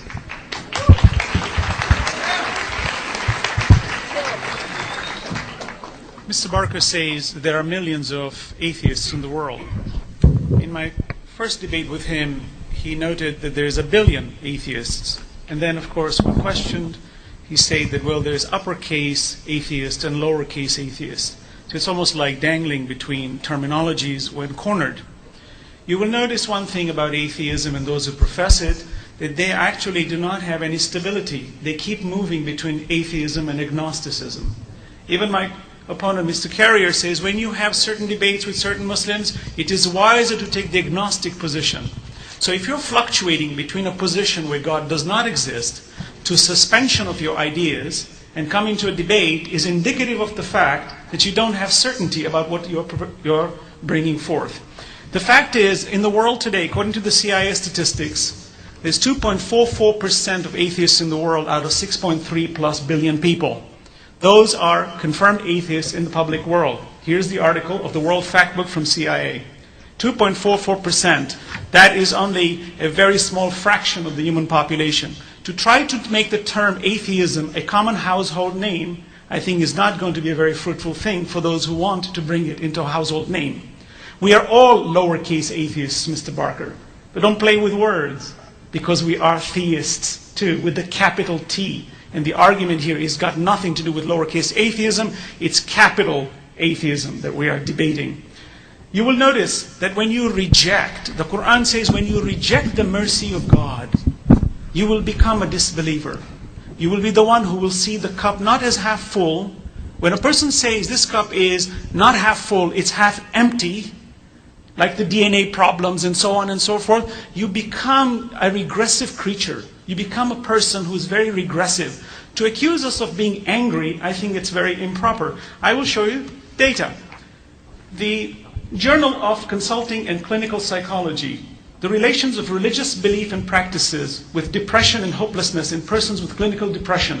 I read, religious belief and practices have been associated with lower levels of depression in persons dealing with stressful situations. In this study, researchers examined this relationship in 271 persons diagnosed with clinical depression. It was hypothesized that religious belief and practices would be associated with lower depression and that this relationship would be mediated by hopelessness. Religious belief, but not religious behavior, was a significant predictor of lower levels of hopelessness and depression beyond demographic variables. I read another study. Conclusion, in this study, greater intrinsic religiosity independently predicted shorter time to remission. To the author's knowledge, this is the first report in which religiosity has been examined as a predictor of outcome of depressive disorder. Look at this. These are studies being done that people who believe in God are less depressive because they're accepting the cup as half full, not as half empty. That even a child can tell you that if you approach it from that angle, you will become a better person. Let's continue. You say that when you reject all this goodness, it does lead to a level of evilness, where there is this notion of not having any accountability, that we're all just a product of all this accident, yet every once in a while to maintain the position, to kind of curb the sharpness, we say, we're loving people, we love you all, we don't want to harm you. What legislation is there? Why would somebody want to do that with that position? If everything's a mistake, there's so much evil going on, everybody's just dying. Why should I be struggling if the very laws of nature, which you hold as a means of your own projections to say that natural selection is my means. Natural selection, if you follow it and derive morality, we will all become, they say, survival of the fittest. You go out and kill people.